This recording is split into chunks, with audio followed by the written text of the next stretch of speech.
Hello, happy Saturday, everybody. Welcome to this critique of presuppositionalism with Floyd FP. This is his third part in the series, and I'm Bert Poole, and I'm joined by Alex Malpass and Ozymandias Ramses II. So we'll just go ahead and kick it right over to Floyd. All right, thanks, Bert. Yeah, as you mentioned, this is my third presentation on presuppositionalism. If you haven't seen the first two, I recommend you watch them because that gives the background information of what I'm going to be talking about here, where I go over things like what's a worldview, what are presuppositions, and things like that. For this one, I'm not going to go over those again. I'm going to assume that you've seen my previous videos where I discuss that. In this one, I'm going to be focusing more on the terms and phrases presuppositionalists use. And focusing instead of on cyclone presuppers, more of the heavyweights like Greg Bahnsen, Cornelius Van Til. So let's get into it. When I go over these terms, and when you hear these terms from presuppositionalists, I recommend asking them what they mean by these terms. Just don't assume that you know what they mean or they know what they mean. So when you come across these terms, when a presuppositionalist uses these terms, I recommend asking, what exactly do you mean by these terms? Because it'll help break down the discussion and give better clarity of what they actually mean. I think you'll actually find that a lot of them don't even understand what they mean, and they're simply parroting people like Bahnsen and Van Til. All right, so the first term I'd like to go over is the impossibility of the contrary. What do presuppositionalists mean by the impossibility of the contrary? Greg Bahnsen says, in various forms, the fundamental argument advanced by the Christian apologists is that the Christian worldview is true because of the impossibility of the contrary. When the perspective of God's revelation is rejected, then the unbeliever is left in foolish ignorance because his philosophy does not provide the preconditions of knowledge and meaningful experience. To put it another way, the proof that Christianity is true is that if it were not, we would not be able to prove anything. You might have actually heard that from Saitan before. Elsewhere, he says, if you do not follow the Christian worldview, you cannot make sense out of anything. Every contrary point of view is impossible, philosophically speaking.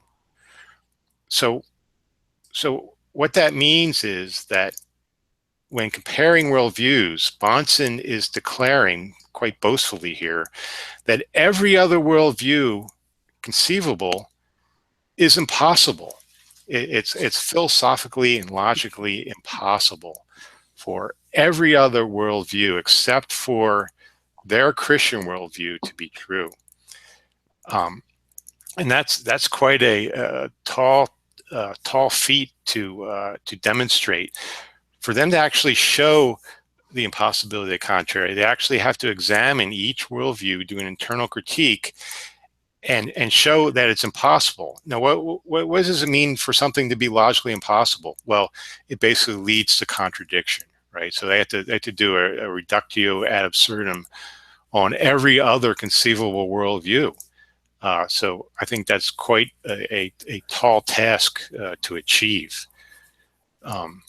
Also, I'd like to point out kind of the opposite of the impossibility of contrary, I believe, is when we say something is necessary. When we say something is necessary, what we mean is the negation of it is impossible.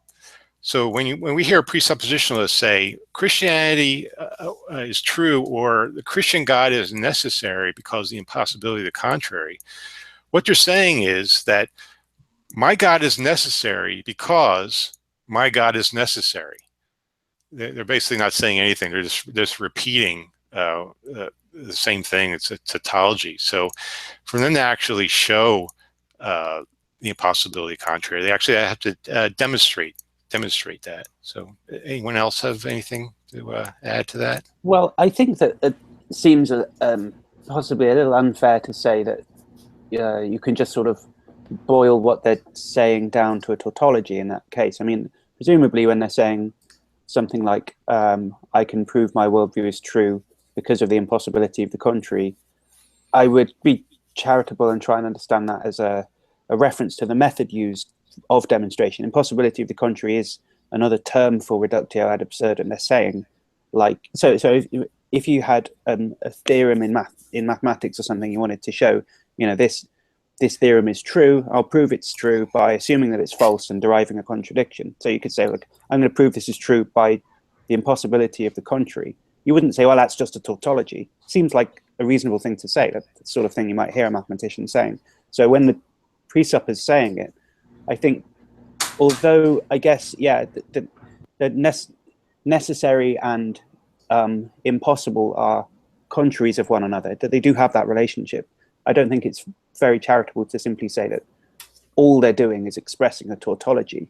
I think you're otherwise. I think that everything you said then is right. That, you know, they are trying to take on a task that's impossible to meet, showing that, you know, the impossibility of every other available worldview. You know, the logical impossibility of believing anything other than Christianity. That's a fool's errand, it seems to me.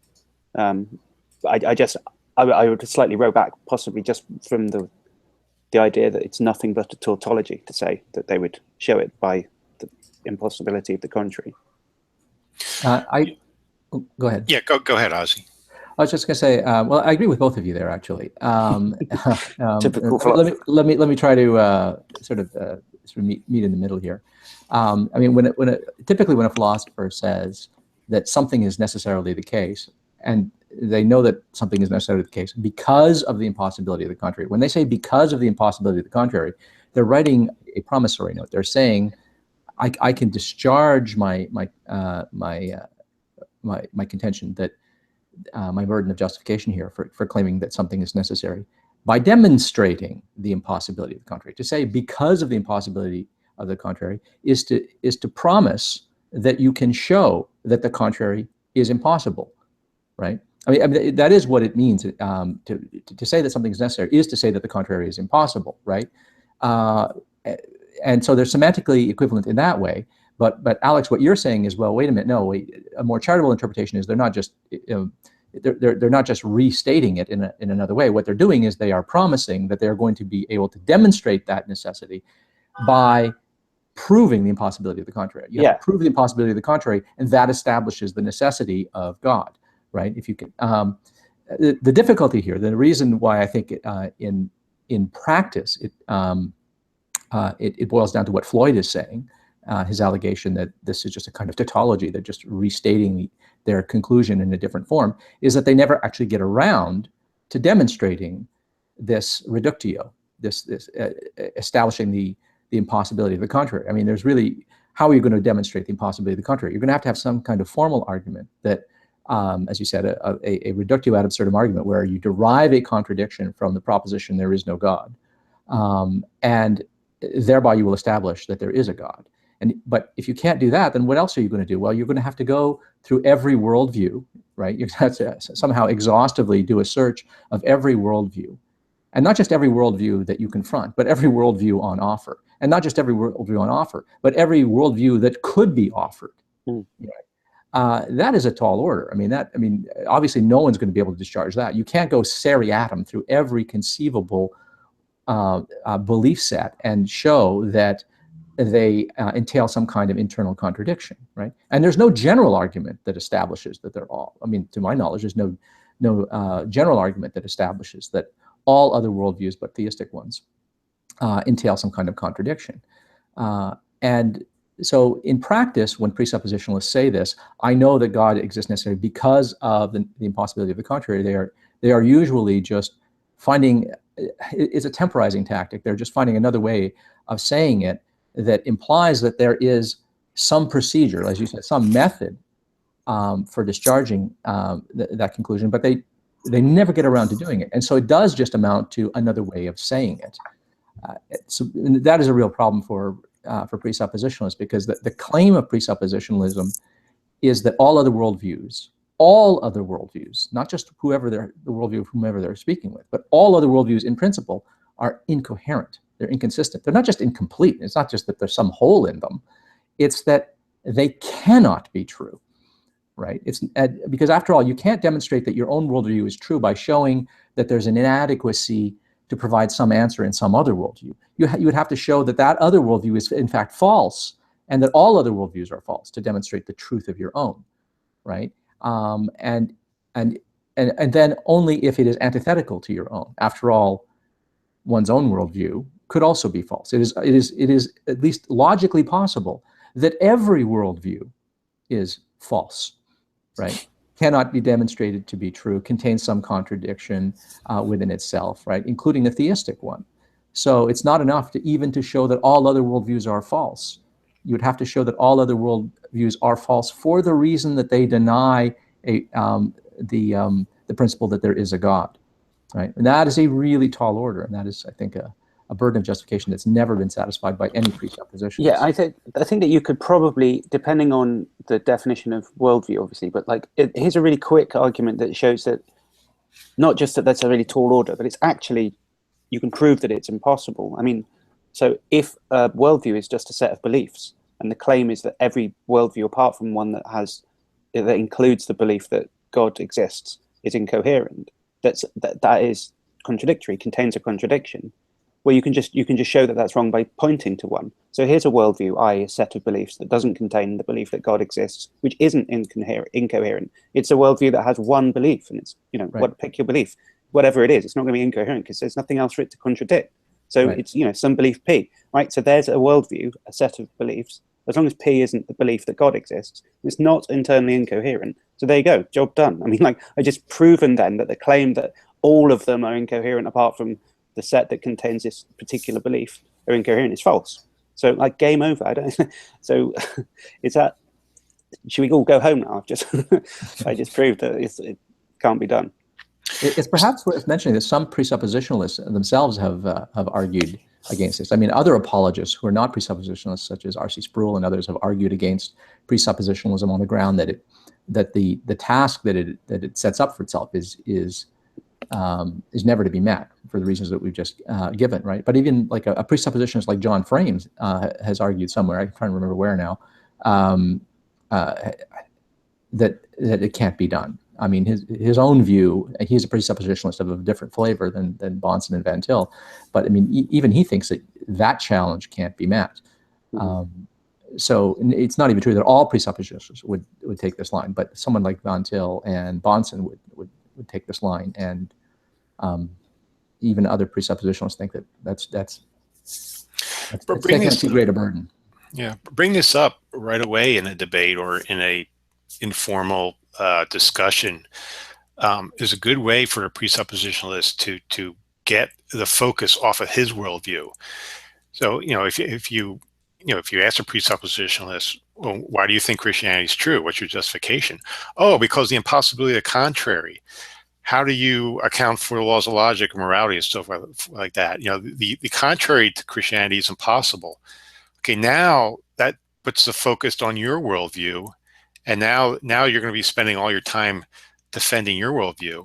And this is a common tactic I see it over and over again with discussions with presuppositionalists. Let's bring up some philosophical problem. Try to throw the burden on you, get you to try to solve it, and they'll just sit back, with their hands behind their head, just picking apart, your claims, because there's often philosophical problems with these deep philosophical issues. Mm-hmm. Shifting the burden of proof, isn't it? It's like the philosophical equivalent of saying to someone, "Oh, look, what's that?" and then punching them when they're looking the other way. It's like not very sophisticated. It's kind of like a street tactic or something. But that seems like an easy place though to simply turn the tables back though, because that's a fairly bold claim, as we've talked about. So you just simply say, well, how do you establish that, right? Yeah. Instead of falling down the rabbit hole of trying to justify your own basis, simply let them demonstrate that claim that they've made. Yeah. I'll move on to the next one. This is from Cornelius Van Til. Van Til writes, "We must point out to them, i.e. atheists, that univocal reasoning." Yeah. Reasoning, i.e. reasoning independent of God itself, leads to self-contradiction, not only from a theistic point of view, but from a non-theistic point of view as well. If it is this that we ought to mean, it is this that we ought to mean when we say that we must meet our enemy on their own ground. It is this that we ought to mean that we say that we reason from the impossibility of contrary. The contrary is impossible only if it is self-contradictory when operating on its own basis, on the basis of its own assumptions. So yeah, so Cornelius right here, Van Til is pointing out that, yeah, you have to have some sort of reductio within a worldview to show that it's impossible. And I think the last sentence here is important. It says the contrary is impossible only if it is self-contradictory when operating on the basis of its own assumptions. So that's an internal critique. So that assumes the assumptions, the presuppositions of the other person's worldview, and then tries to find something self-contradictory with them. So I believe that's the correct approach to take, but often we do not see that with presuppositionalists. They'll do an external critique, but here Cornelius Van Til is actually stating we need that they need to do a internal critique on other worldviews to show that they're self-contradictory. It's interesting that he views us as the enemy as well. Okay, next from Cornelius Van Til. It says, now, when this method of reasoning from the impossibility of the contrary is carried out, there is really nothing more to do. We realize this if we call to the mind again that if once it is seen that the conception of God is necessary for the intelligible interpretation of any fact, it will be seen that this is necessary for all facts and for all laws of thought. If one really saw that it is necessary to have God in order to understand that the grass that grows outside his window, he would certainly come to the saving knowledge of Christ and to the knowledge of the absolute authority of the Bible. Boy, that's a big claim right there. That's a bold claim. So, just to take apart, he's saying God is necessary in order for grass to grow. Well, why is that? Well, because Cornelius Van Til believes that God created the physical universe. So who's responsible for everything? Well, his God, of course. So, again, I think they need to offer a argument here rather than just asserting it. That's all I'm really seeing in this quote is the assertion that the concept of God is necessary for for the intelligible interpretation of any fact. All right, next. Okay, one way they get around trying to critique every other conceivable worldview is to simply claim that there's only two worldviews. Their Christian worldview and all other worldviews, which they simply label as the non-Christian worldview. So I think there's a lot of problems with this claim, but I'll read what Greg Bahnsen says. He says, the antithesis between followers of God and followers of Satan is sovereignly inflicted as God's judicial curse. This enmity is not only social, but also intellectual in nature, and therefore to ignore it in our apologetics is to compromise the gospel. There are two fundamental different worldviews in terms of which men conduct their thinking and in terms of which they understand the use of reason itself. And Cornelius Van Til states, if we study it thus, we find that we face an ultimate choice between Christian and non-Christian epistemology, especially because the modern emphasis on the immanence of God is necessary to become clearly aware of the deep antithesis between the two main types of epistemology. So here they simply declare their religion, their worldview as God's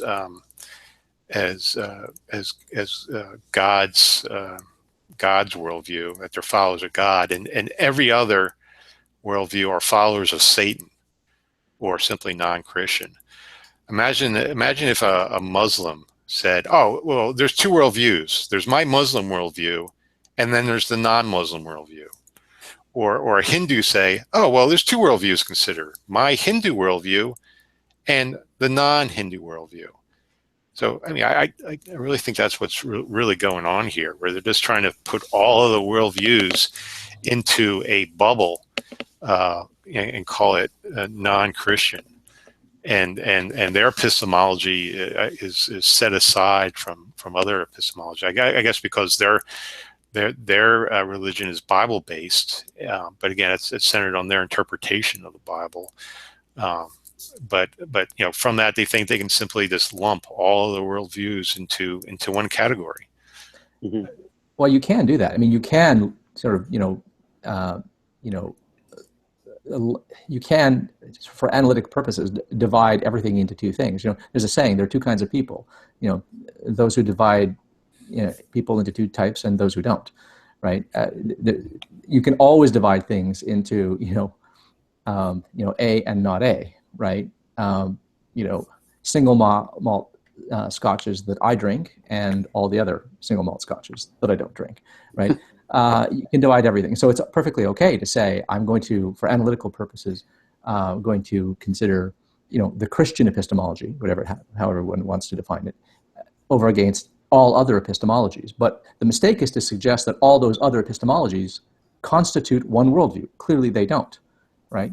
I mean, there's pizza and there's non-pizza, but it doesn't mean that all the other foods that are non-pizzas are the same food. They're clearly not. They're different foods. And it makes as much sense to speak of, the non-Christian worldview as the non-pizza food, the food that is non-pizza. There's no one food that is non-pizza, even though there are lots of foods that aren't pizza. Not pizza isn't a food. And so what possible sense could it make to suggest that my worldview and the worldview of a Hindu and the worldview of Socrates and the worldview of someone from the pagan world or whatever, or a New Ager, are all the same worldview just because they're not Christian? I mean, it's preposterous, right? On its face, it's ridiculous, right? Now, I would hope that most serious apologists who are applying presuppositionalism wouldn't fall into that, but I have heard them fall into that way of talking. There's your worldview and my worldview. And that is really an equivocation about the concept of worldview. I mean, there are different ways of understanding worldview. The way I usually use it is the set of all your beliefs, including your implicit beliefs, that are most foundational. When Bahnsen talks about worldview, he tends to be talking about not the final set of all of your beliefs, but rather the core assumptions that are unstated and untested. They tend to be non-empirical. I think there was a quote in there somewhere where he understands a worldview as sort of a kind of an implicit set of beliefs that are at the bottom of your worldview, out of which all of the rest of your beliefs fall out. That is not how I usually use the word worldview, but I mean that's an acceptable use of the word worldview that I could engage with in a conversation.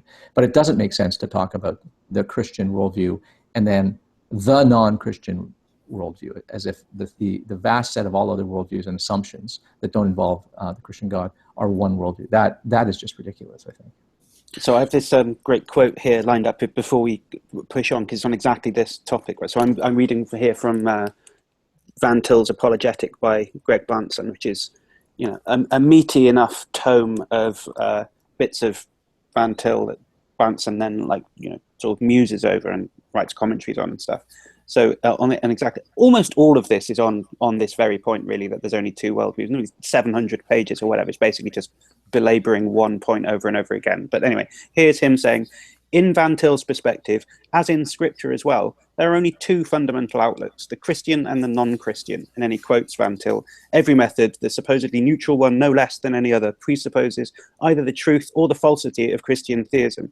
Well, anyway, so then he goes on, this makes me laugh. One either begins his thinking with the triune God, who has clearly revealed himself as the one who created and providentially controls all things, and who graciously saves his people by the redemptive work of the incarnate Son applied by the Holy Spirit, or one does not begin his thinking with that presupposition. It's like, yeah, no shit, like either P or not P. Like that actually is the only thing that supports the fact that there's only two worldviews. It's like Kuiperian idea that there's this big antithesis between the Christian and the non-Christian or whatever, everybody else. It really just comes down to like an instance of the law of excluded middle. That's all they have to back this up. It's like, it's kind of hysterically poor. I don't know. I really thought there'd be more to it, but yeah, that's actually it. Yeah, when you actually look for their arguments against other worldviews, when you actually dig and look, okay, well, boy, that's a bold claim. I can't wait to hear the argument for that. Yeah. and you keep on reading and reading and reading and reading, and an argument never comes up. Yeah. I'll actually offer some arguments from Bahnsen later on in the Hangout, and we'll see how wonderful his arguments really are. This is actually the first slide from my very first presentation of what is a worldview. So here's a little review here. Greg Bahnsen says a worldview is a network of presuppositions not tested by natural science in terms of which all experience is related and interpreted. A person's worldview is a network, first of all. It's just not one belief. It is a whole system of beliefs, but the kind of beliefs we're dealing with when we're talking about a worldview is a special variety called a presupposition. So he's basically saying the presuppositions of your belief set is your worldview. Others might simply say a worldview is just your entire belief set. This is how I view the world. This is my beliefs. This is what I believe. All right, let me get back to my slide here.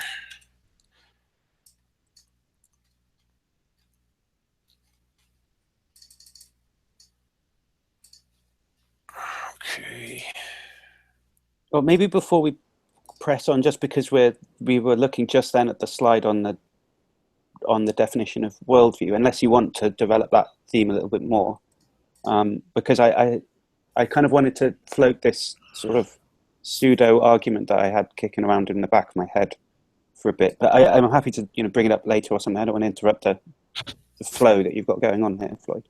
Okay. Well, I was going to move on and talk about the next phrase, the preconditions of intelligibility. Okay, so then maybe if I just chuck this out now before we change topic, then just whilst we're talking about worldviews, I think I promise I won't go on too long, but I just wanted to say, like, okay, so it's something like this.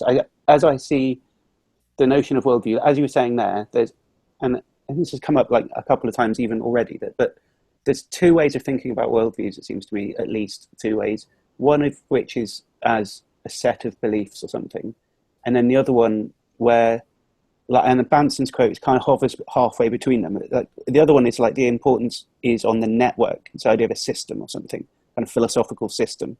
So a worldview, is it just what you believe, or is a worldview like the way that you cohere those beliefs together? Like, which is the thing that's characteristic of the worldview?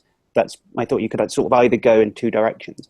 And as I already said, so then there's also this idea that, well, everybody's got a worldview, right? And it claimed that it's more plausible if what we're talking about is just a set of beliefs. Obviously, everyone's got a set of beliefs, and everyone brings with them their beliefs before they conduct a philosophical conversation. So if you want to say, oh yeah, presuppositions or something, they're these things that you presuppose before you start doing philosophy or something. That makes sense if what we're talking about is beliefs, because obviously I believe things before I start talking about philosophy, and I bring them to the table. I think it's quite so obvious to me that that's true for philosophical systems.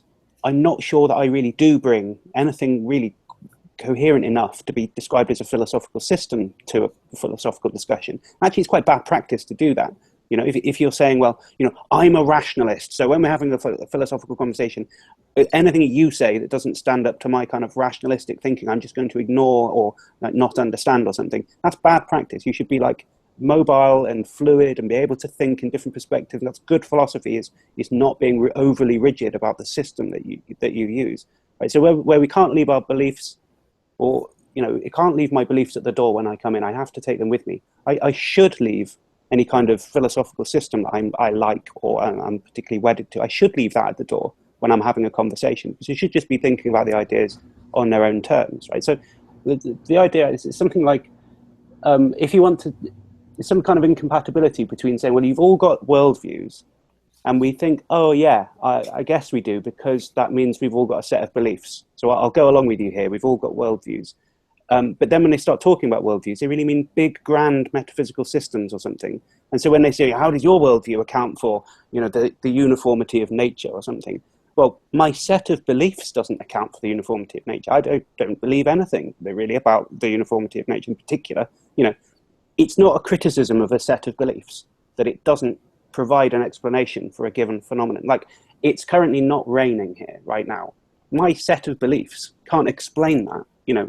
The weather is something that happens more or less randomly as far as I'm concerned. I don't know why it's not raining right now. I couldn't really explain to you why. It's just not raining today. But that's not criticism of my set of beliefs. It just bounces off as if someone said, oh, well, therefore your set of beliefs is rubbish because you can't explain why it's not raining. That's like borderline incoherent. I just wouldn't be worried about it. But if someone's trying to say, if we take worldview to mean metaphysical system or something, yeah, okay, if metaphysical system is supposed to explain something like the uniformity of nature and it fails to do so, then it's a valid criticism of the worldview that it doesn't do that. But I don't think that I have to wed myself 24 hours a day to a worldview in that sense. Like, I'm not a system, I'm not Spinoza. I don't just go around all the time armed with a philosophical system. Yeah, and actually, it's the sort of thing that you'd think was the case if you were a fundamentalist religious person, because you have this mindset all the time with you. A philosopher, it should be completely different to that. It shouldn't be indoctrinated into only one way of thinking. And it's just like, I would just say, if by worldview you mean big metaphysical system, then I don't have a worldview, especially when I'm doing philosophy. Like, that's the point of doing philosophy. If I did, that would just be a mistake on my part. So any criticism which kind of requires me to stick rigidly to some kind of naturalism and materialism and atheism and blah, blah, blah, when I'm doing philosophy, is just like, don't try and straw man me like that. I'm open to suggestions when I'm doing philosophy, at least when I'm doing it properly. If I'm doing it responsibly and with an open mind, actually genuinely engaging with someone, yeah, I will consider what's on the table, like I'm not.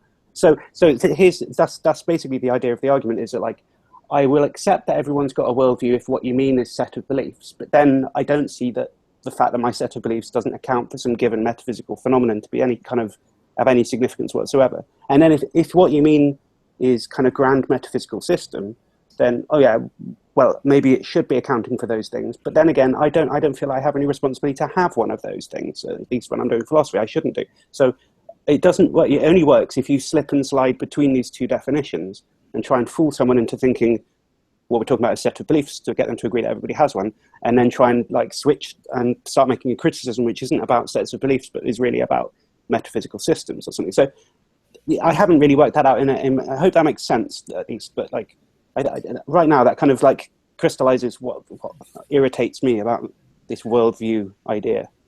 Well, can we boil that down to just doing between the distinction between the external and internal critique of a worldview, where some present you with a worldview. Okay, well, you're going to look at it within. You're going to do an internal critique rather than imposing your views upon that worldview.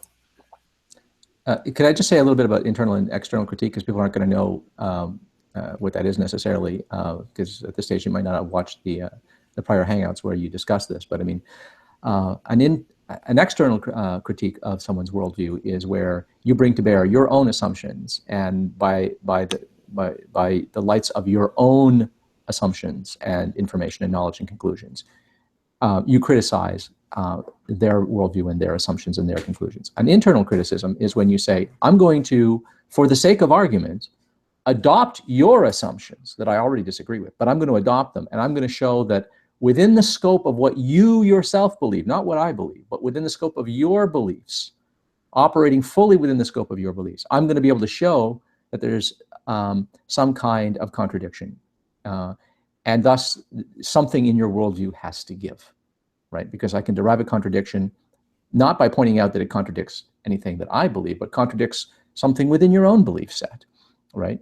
And I'd like to, so that's an internal critique. An internal critique is where you say, I'm going to stand inside your worldview, and from inside the scope of what you assume, I'm going to show something is wrong with your belief set.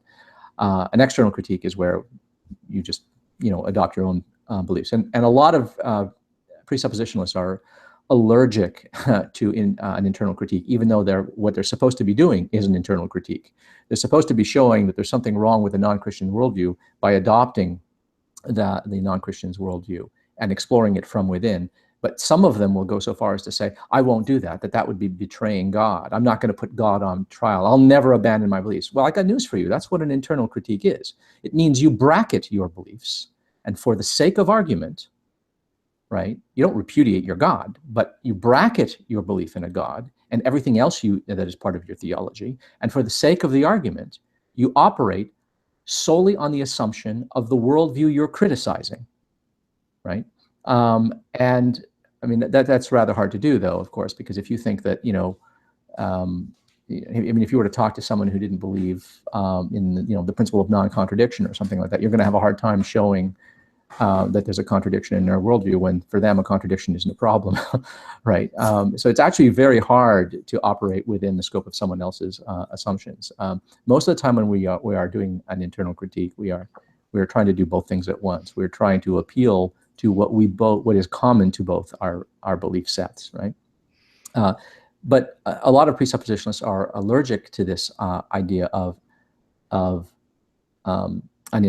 genuine internal critique where they bracket their own beliefs. They feel that they are turning their back on God. I mean, some of them will actually say this. Someone like Saiten Bruggencate will actually say this, that would be putting God on trial. Van Til, in some of his writings, sometimes talks this way.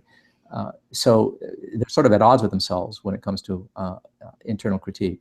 But I just want to say one thing, Alex, about what you were saying, because what you were talking about there really, it connects up with the earlier point about a reductio. Presuppositionalists have a tendency to see a worldview like it's a hermetically sealed bubble, and you have your hermetically sealed bubble, and we have our hermetically sealed bubble over there, and there can't be any movement between the two. There can't be any merging. There can't even be any overlap. They're bubbles. They don't overlap. They're hard shells. They don't interpenetrate in any way. They're isolated, and as such, I can never actually move to understand the world the way you do unless I leave mine behind, right? That's sort of how they see this, right? And I think that's why they feel that it would be a betrayal, and that they have to be wedded to their worldview. And they assume that everyone else, including every philosopher, has to somehow be wedded to something like metaphysical naturalism or something like that, even though a lot of philosophers are not wedded to such a thing. They might hold that view provisionally, but in the course of an argument could be talked out of it, or at least for the purposes of argument, not assume it in an argument, right? And I think it's very hard for some people who have this mindset, this fundamentalist mindset, to think in those terms, in those fluid terms. But one of the things that I think they confuse, this is going back to this idea of a reductio, is very often they will say that, well, my worldview accounts for this, it accounts for beauty, or it accounts for logic, or it accounts for morality, or whatever.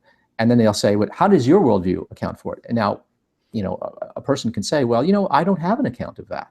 I don't have a problem with it. I don't have an account of it, just like you don't have an account for why it is or isn't raining right now, right? That's not a contradiction in your worldview, right? But what they will do is they will point to something that is at least potentially or putatively a shortcoming in your worldview, in that your worldview isn't complete, in the sense that it doesn't give you an answer to something. They will treat that as if that's a contradiction, right? But that's not a contradiction. That's not what a contradiction is, right? Not having an answer to something, saying I don't know, isn't confessing to a contradiction, right? So I think a lot of presuppositionalists get confused on the concept of what it means to demonstrate the impossibility of the contrary. Very often they think that if they can establish or get a person to admit that they don't know how to account for X, that the person has admitted to a contradiction, when that is absolutely not the case. Mm-hmm. So anyway, so I like what you had to say about this this equivocation on worldview.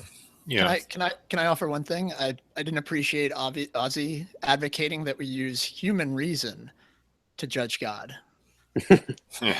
If you could stick to something other than human reason. Yeah. Well, what as you said leads is a good lead into my next phrase, and that is the preconditions of intelligibility. They'll say that perhaps they won't show a contradiction, but they'll say your worldview lacks the preconditions of intelligibility. Greg Bahnsen writes, it is the Christian's contention that all non-Christian worldviews are beset with internal contradictions. There, he's kind of, again, looks like here's what Ozzy just said. He's conflating internal contradictions as well with beliefs which do not render logic, science, and ethics intelligible. So, okay, well, here he's saying, okay, there's internal contradictions, and there are beliefs which cannot account for logic, science, and ethics. On the other hand, the Christian worldview, taken from God's self-revelation in Scripture, demands our intellectual commitment because it does provide the preconditions of intelligibility for man's reason, experience, and dignity. So let's break down what the preconditions of intelligibility means. Excuse me. Okay, so what is a precondition? Well, a precondition is something that must come before or is necessary to be to a subsequent result. So, for example, you could say, well, it's necessary for a chair to exist for me to be sitting in this sitting position I'm in. Although perhaps it's not necessary, maybe perhaps it's just sufficient. But it's something that's basically required for something to come about. So you might say that it's a precondition, like it's necessary to be a man in order to be a bachelor or something. It's like a precondition of bachelorhood, right, that you're a male, something like that. So is what is needed or required for something. So what does intelligibility mean? Well, I found different definitions. One is what can be comprehended by the human mind in contrast to sense perception. So in other words, just simply to make sense out of something. I guess, something that just simply makes sense, or something that's meaningful. That's how Greg Bahnsen puts it. I found another technical definition of it, and it says the capacity of something to be an object of awareness and to be identified and integrated into the sum of one's knowledge without contradiction. So you come across something new, for example, you're aware of it, you identify it, and it coheres to the rest of your knowledge. So it doesn't contradict the rest of your knowledge. Like if you came across a square circle, for example, that would obviously contradict your knowledge of what a circle is. So just to summarize, it's something that is needed to make sense of anything, to be able to comprehend it, to make sense for it to be meaningful. This way, a square circle is not meaningful at all. It's contradictory, just the concept itself. So Greg Bahnsen states, how do you reason with these people, the non-Christian? The question we are going to be asking in one form or another is, which worldview makes human experience intelligible? Which worldview comports with those things the Christian and non-Christian both say or do?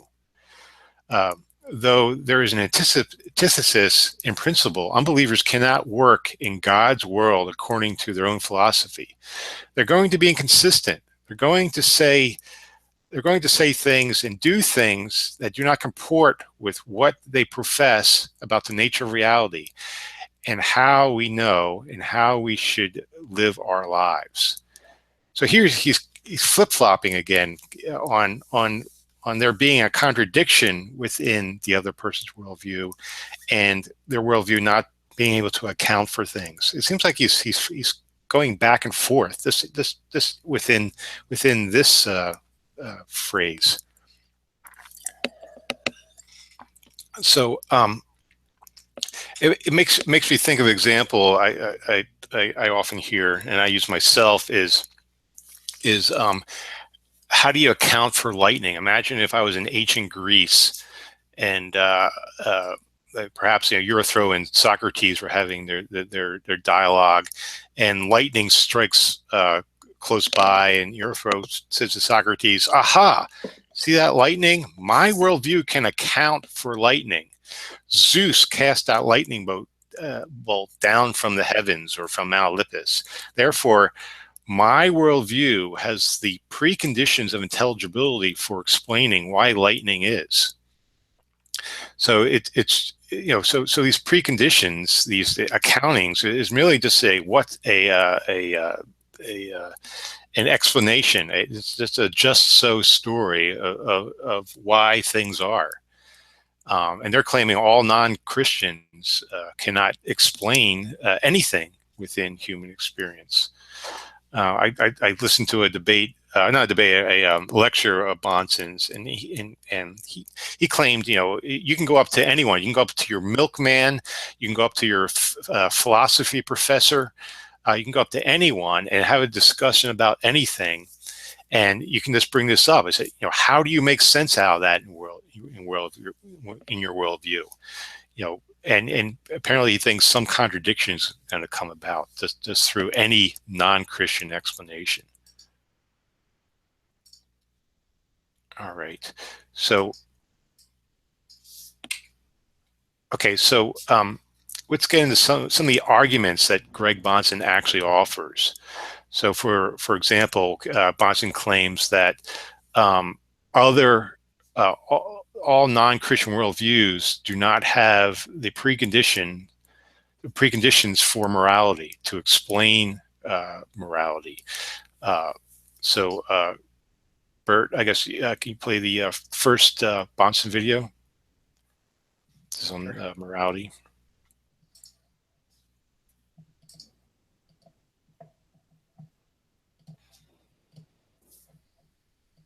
Perhaps the easiest way to illustrate this would be to talk about an ethical belief.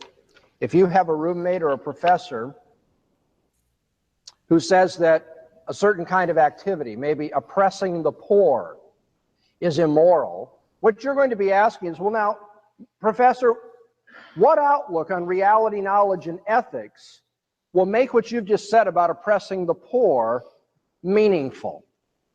Let's assume that we are in the worldview of evolution, materialistic, atheistic evolution. What is man? That's one of the questions having to do with reality, the nature of reality.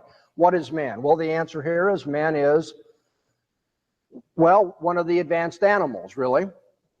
He's just a primordial slime that is developed by chance over eons and eons, and is now somehow miraculously, except that we can't have miracles in an atheistic worldview, oh no, miraculously somehow, we're still trying to figure it out, has become this complicated creature that we see.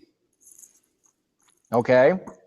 Now, if your professor says that that is man, man is in this universe all alone in a cold, impersonal universe, and that somehow primordial slime developed into, oh, how's it go, through the fish and all this kind of stuff, and then finally comes out looking like this, wearing a suit and tie, saying it's wrong to oppress the poor. You say, but Professor, it makes no sense to claim that it's wrong to oppress the poor, because if evolution is true, then it is in fact a dog-eat-dog world, isn't it? I mean, by your own assumptions. You would say the way we got here is because we learned to adapt. We survived, got rid of those, weaker species, and in the process learned to take advantage of those animals that didn't have the intelligence and the tool-making ability that we did. And so it is part of our history, it is part of our very nature to oppress others for our own benefit. Given your evolutionary worldview, it doesn't make any sense. it is not meaningful to condemn someone. Floyd, I think if you stop presenting next time when we do the next video, then the video will play from mine. I think it said that you were presenting. It did show your screen. Oh, that's strange. Okay. Well, at least we got the audio. That was the most important part. Yeah. I was just doing screen share. I wasn't like presenting. I was just but yeah, that was Greg Bahnsen. Boy, there's a lot of issues of what he just said. Saying we're primordial slime, that if we're just matter,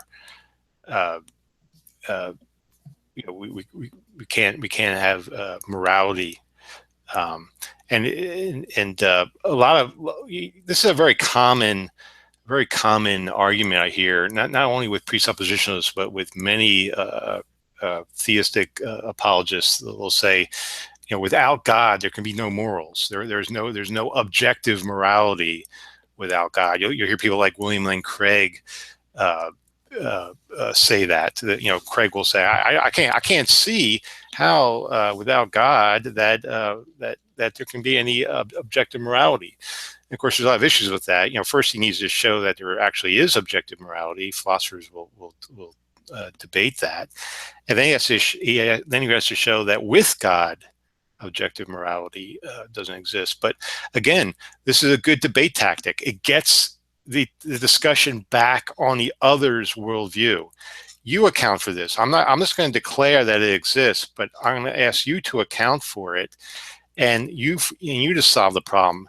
You show that objective morality exists, and as you do, I'll take on the role of the moral anti-realist or the moral subjectivist, even though I claim to be a moral objectivist and a moral realist. But I'll just poke holes in whatever explanation you give, and show that your worldview doesn't offer the preconditions of morality.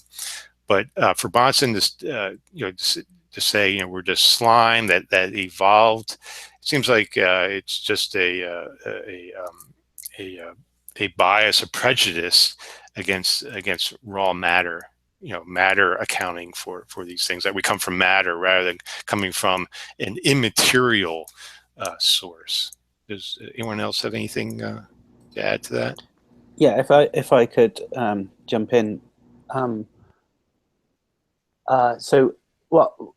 When we're talking about the phrase preconditions of intelligibility, which is a extremely overused and badly used phrase in this, well, at least in the kind of worse representatives of presuppositionalism, they really use that phrase without any, seems to me, without any real understanding of really what that means and where it's come from. Because the preconditions part of that phrase is important to the argument. The intelligibility part really isn't. And it comes from, it's a hangover of a kind of Kantian origin of this transcendental method of arguing. I mean, so Kant wants to say something like as a way of establishing that there are truths about the truth. So he wants to establish this, let me see if, damn it.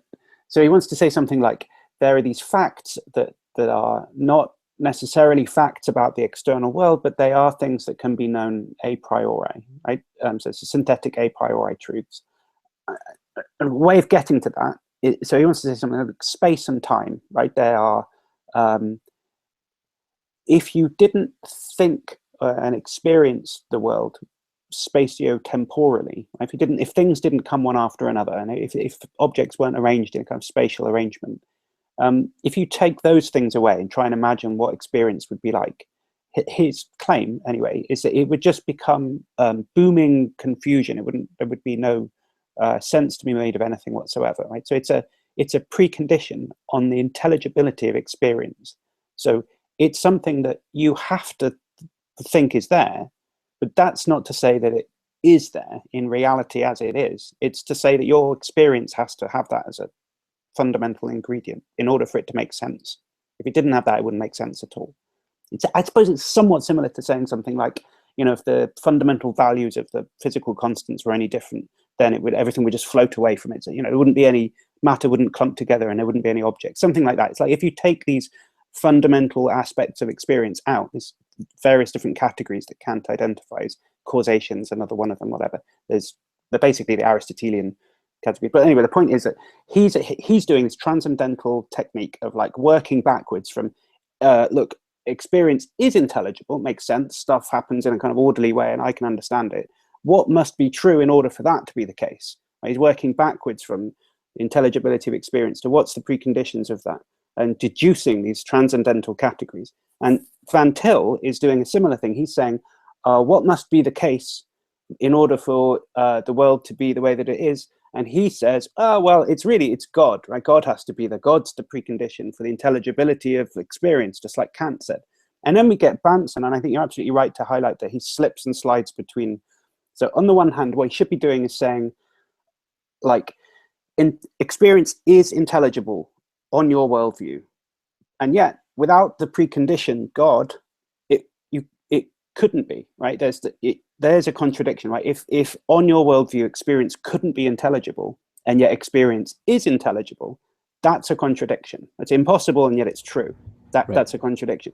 So if he was able to show that, then there would be, you know, there is point in talking about the intelligibility, the preconditions of the intelligibility of experience, and talking about a contradiction at the same time. But then I think you're quite right to show that sometimes he just ends up saying stuff like, well, look, morality on your worldview doesn't really make any sense. You know, I don't find it intelligible or something. That's not a contradiction. It's not even a very good criticism. It's, well, it may be your fault for not being able to find it. You know, you don't understand how morality, secular morality works. You know, that's not an objection to it, right? You have to find something that's actually wrong with it. And I think there's a lot of the time where it's like, that's unintelligible, that's meaningless, you can't make sense of it. What does it mean to make sense of something? What does it mean? Like, what's this criteria for you to find it sensible or whatever? And then it becomes, it's so vague. We're now no longer doing Kantian transcendental philosophy. We're just doing, I've got a ruler, a guide of what it makes sense to me. And I'm saying that your worldview doesn't make sense out of morality for me, the way that I like. And basically it's like, it's not an external critique anymore. Which way around does it go? But he's not dispassionately analyzing the humanistic morality, because what he's doing is he's taking his yardstick with him from his own notion of morality and saying it doesn't make sense according to the thing that I use to judge whether or not morality makes sense, and that basically means unless there's a God there, it doesn't make sense. And it's kind of a shallow and hollow critique. It's dressed up in Kantian verbiage, but you know, it seems to me that Bahnsen drops the ball on this. Yeah, it's an external critique at that point, not an internal one. Yeah, right. It's saying it's finding fault with your worldview to the extent that your worldview isn't his worldview. Yeah. You know, wow. You know, I didn't know that it was a requirement of my worldview that it accord with your worldview. Yeah. I don't think that it is, and I don't think that it's much of an objection that my worldview doesn't accord with your worldview. Yeah, I think that's exactly right. I mean, and of course he was guilty throughout that talk of that bit on morality and evolution and so forth of the worst kind of naive reductionism. I mean, look, you know, water has liquid properties. You know, water exhibits liquidity and gaseousness and solidity under certain conditions and stuff like that. You know, but I can't, you know, reach into a glass of water, right, and pull out an H2O molecule and say, here's an H2O molecule. You'll notice that this H2O molecule by itself isn't wet. It isn't liquid, right? I mean, and neither is another H2O molecule, and neither is another H. I mean, none of the individual H2O molecules in this glass taken by themselves are wet and pourable. They don't. No individual H2O molecule has the property of wetness or liquidity, right? You can't pour it. You can't drink it. You can't bathe in it, right? In each individual H2O molecule, much less the constituent particles that make up the H2O molecule. But it doesn't follow that therefore there's no such property, right? Obviously, this property does arise out of the complexity of the system. How that is, well, there's a complicated physics story to be told there that is tolerably well understood. And in the case of how, for instance, the mind arises out of the neurophysiology, if that's the case, and how morality arises out of certain other values that we hold, how values arise from our minds and so forth. And there's going to be a complex story to be told there. But the fact that there are holes in our understanding of how this works in no way implies that it's a contradiction to assert that I hold certain moral beliefs, but I don't understand the basis of morality, right? I mean, I believe that lightning takes place. It's not a contradiction that I don't understand how lightning takes place. It's not a contradiction, right? So I think it's perfectly fair for presuppositionalists to point to the fact that we act on certain assumptions without being able to discharge those assumptions, right? I think it's true that we all just have certain kinds of assumptions. We have moral assumptions, we have epistemological assumptions, we have ontological assumptions, and so forth, that we don't know how to discharge. And I don't think we need to be ashamed of this fact that we take all kinds of things as articles of faith at the very bottom of our worldview. I think that's true. I think that's a fair observation. It's not an observation that originates or is unique to presuppositionalism, but it's one that presuppositionalists, I think, are right to remind us of. I think that's true. But you can't demonstrate the falsity of a worldview simply by pointing to the fact that a person has undischarged or insufficiently or completely undefended assumptions within their worldview. It's only if you can establish that they're indefensible in principle. But that's what has to be done. That's the hard work of showing that they are indefensible, not that you don't know how to get from A to Z. It's only a proper objection that would demolish the worldview if you could show that you cannot get from A to Z, and that's what's missing in this presuppositionalist critique here.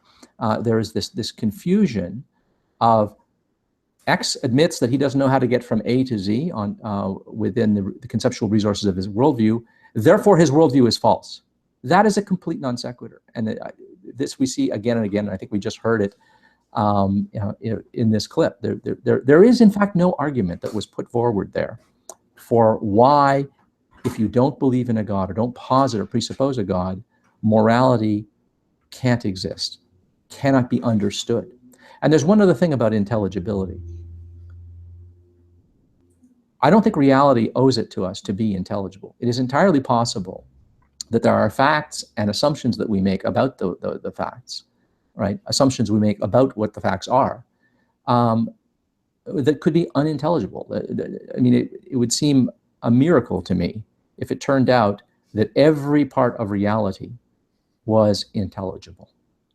I mean, I think our minds evolved, and they evolved for certain purposes, and I think it would be quite staggering if every part of reality were intelligible. So the idea of a precondition is important here, as Alex was saying, but the idea of intelligibility, that's not terribly important. It doesn't matter if reality is intelligible or not. We want it to be intelligible. It's a desideratum on any theory that something be intelligible, but it's not a necessitatum. It doesn't have to be the case.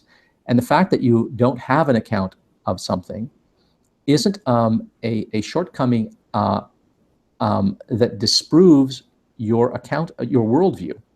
And furthermore, the fact that you declare that you have an account and your account consists of, there exists an X such that X has properties, Y, that if X exists and properties Y exist, would account for what needs accounting for. I mean, the problem with the God hypothesis accounting for things is that everything that God accounts for is accounted for purely by stipulation. It is simply declared that God has certain attributes which would be sufficient to account for such and such, right? This is not established as a fact, right? And it's not a contradiction to deny that.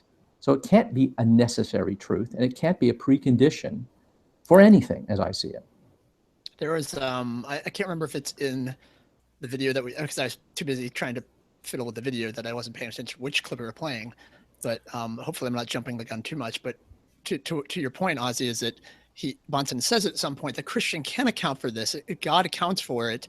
We don't know how he accounts for it, but he accounts for it, which I found to be kind of curious. Yeah, that's in the next one.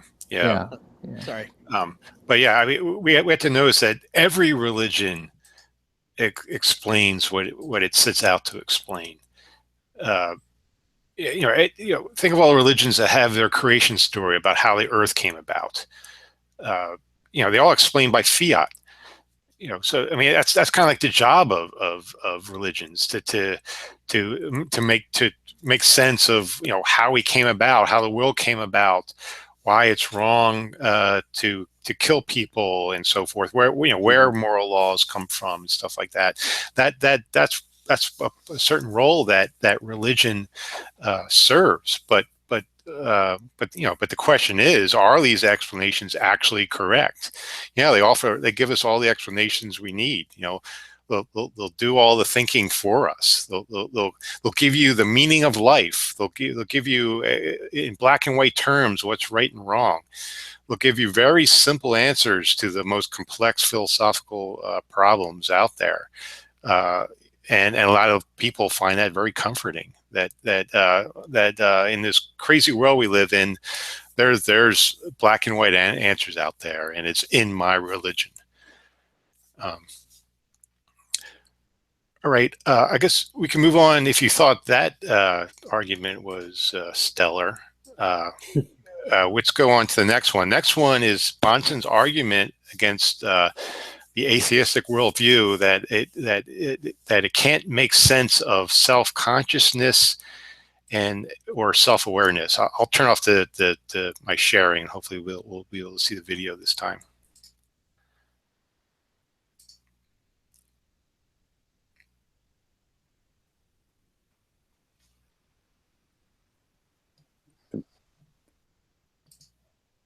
Can you guys see that? Yeah.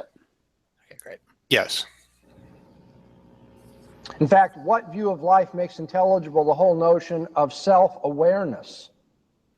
I mean, theoretically, human beings in an atheist universe are nothing but advanced bricks. Now, I know your professors won't tell you that because they want to hide the fact that they've got a really stupid theory of reality. And by stupid, I mean it's something that's dull, it's dense. Professor, was the primordial slime aware of itself? No.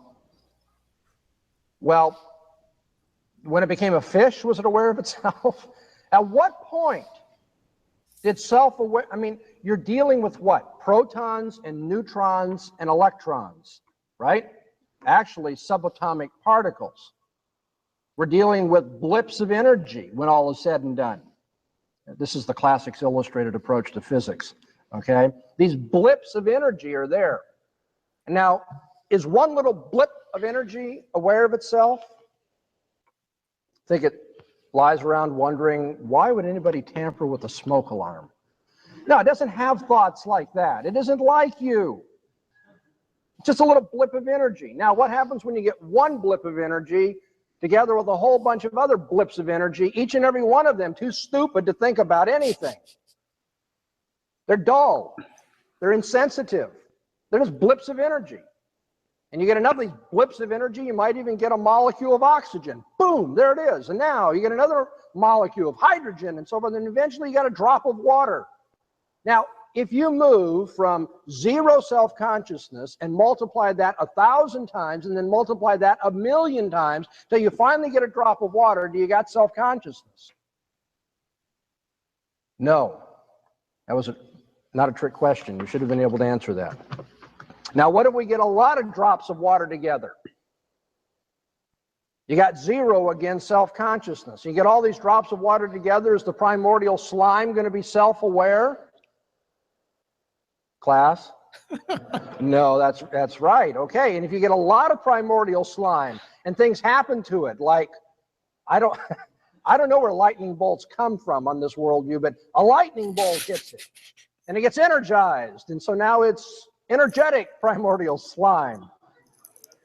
In fact, it says it's got to start growing and doing things and adapting to an environment which, come to think of it, is nothing but primordial slime. So what's it adapting to? But that's we're working on that one.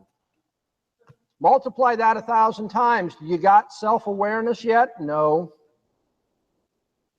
You see, whenever the unbeliever talks about anything at all, he or she is assuming self-awareness, assuming a notion of beauty, of moral propriety, of rationality, of the uniformity of the world round about, the predictability of human experience. There are any number of things that are simply taken for granted.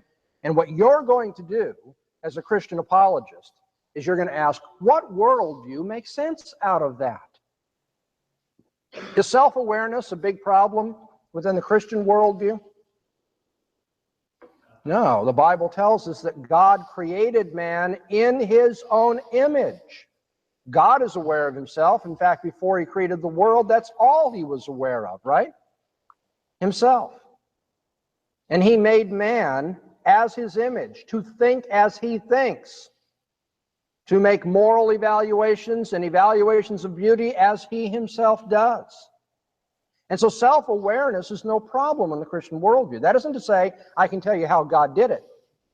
It's not that kind of how question. It's not a mechanical question like, well, how do you make the Empire State Building? I'm not asking that. I'm saying, how can it be? How can there be anything like self-awareness in this worldview over here? In our worldview, it makes perfectly good sense, even if we don't know how God does it. And so the key apologetical question, once again then, is which worldview makes sense out of human experience? Can we have a moment of silence for charitable representations? R.I.P. charitable representations. We will miss you. Apparently, he thinks that a God being self-aware is just unproblematic. But human beings in the world, which we know are self-aware, just from our own case alone, that is somehow highly problematic and requires an account. Right? But positing a being, nowhere to be found, right? This metaphysically extravagant being that just is self-aware, that just has this as an intrinsic property of itself, that's unproblematic, and that would account for why we are self-aware. I mean, if you are the sort of person who finds that kind of argument intellectually satisfied, I think you're just a little too intellectually satisfied. You're just a little too easy to satisfy intellectually, right? I mean, what a vacuous way of accounting for anything. I mean, that is just pure stipulation that God has certain powers and attributes and a certain nature, and that it's unproblematic when you're talking about God. But when it comes to us, oh, geez, you need an account, Oh, and it's not. I'm not asking for how. Well, you're asking for how when you ask me, buddy. You want the nuts and bolts of how my brain is able to produce thoughts, subjectivity, rationality, free will, intentionality, consciousness, and all the rest of it, right? But when it's your God, oh, no, that's just a brute fact about reality that beggars no questions at all, right? That's unproblematic. To the extent that there are questions about that, those shouldn't give you pause to question how satisfactory your worldview is. Well, I got news for you. Yeah, I think it does. I mean, I think all you've done is amplify the problem. You've just posited a supermind that to explain the mundane minds that we find in the world, and I find that more metaphysically extravagant and a harder thing to explain than the mere fact that there are minds. I mean, I'm at least willing to admit that right now, how minds come to be is a mystery that we're not very close to solving at all, despite what some people would like to say. I think we're not close to finding a satisfactory answer to that. But my goodness, I don't know how anybody could be intellectually satisfied with the kind of counts that he is satisfied with. Yeah, this is really bad. I mean, this is coming from a PhD in philosophy. This argument just screams the fallacy of composition. That since we can just be broken down to blips of energy, and blips of energy aren't self-aware, so therefore put together, we cannot be self-aware. I mean, it's just pure and simple fallacy of composition. And I love how he actually brought up lightning. So I don't know how they account for lightning in their worldview. Yeah, it makes me think. Oh, okay. I guess you can throw in Zeus. Zeus is casting lightning bolts again. How would he account for lightning? Oh, well, God just made it that way. Well, in our worldview, nature made it that way. Oh, how did nature make it that way? Oh, I don't know. How did God make it that way? Oh, it's just a brute fact. Oh, okay. Well, nature just did it that way. That's a brute fact. It says in our worldview, it makes good sense, even if we don't know how God does it. Oh, okay. Well, in my worldview, it makes good sense, even though I don't know how nature does it. Is that as intellectually satisfying as Greg Bahnsen's claim? I mean, this is as worse as it gets, and this is supposed to be the cream of the crop of presuppositionalists, and these are the arguments they actually have to offer. I mean, I can't picture it getting any bad than this. So I think that there's some, you can sort of see Sorites' argument in here. So Sorites' argument is it's the name of a paradox that's Stoic origin paradox, or an ancient Greek thing, and basically it's Sorites means heap, I think, in ancient Greek. Yeah, but heap. basically the idea is that like the paradox goes, so one grain of sand isn't a heap, right? Which is obviously true. You would never describe one grain of sand as a heap. And then you say, well, 2 grains of sand, that's not a heap either. Yeah, sure, okay, great. A couple of grains added on until someone could just say, look, let's skip adding grains. We just say, look, if for any number of grains, adding 1 grain of sand to it isn't going to make it a heap, right? It's not just suddenly going to become a heap with just 1 added grain of sand, right?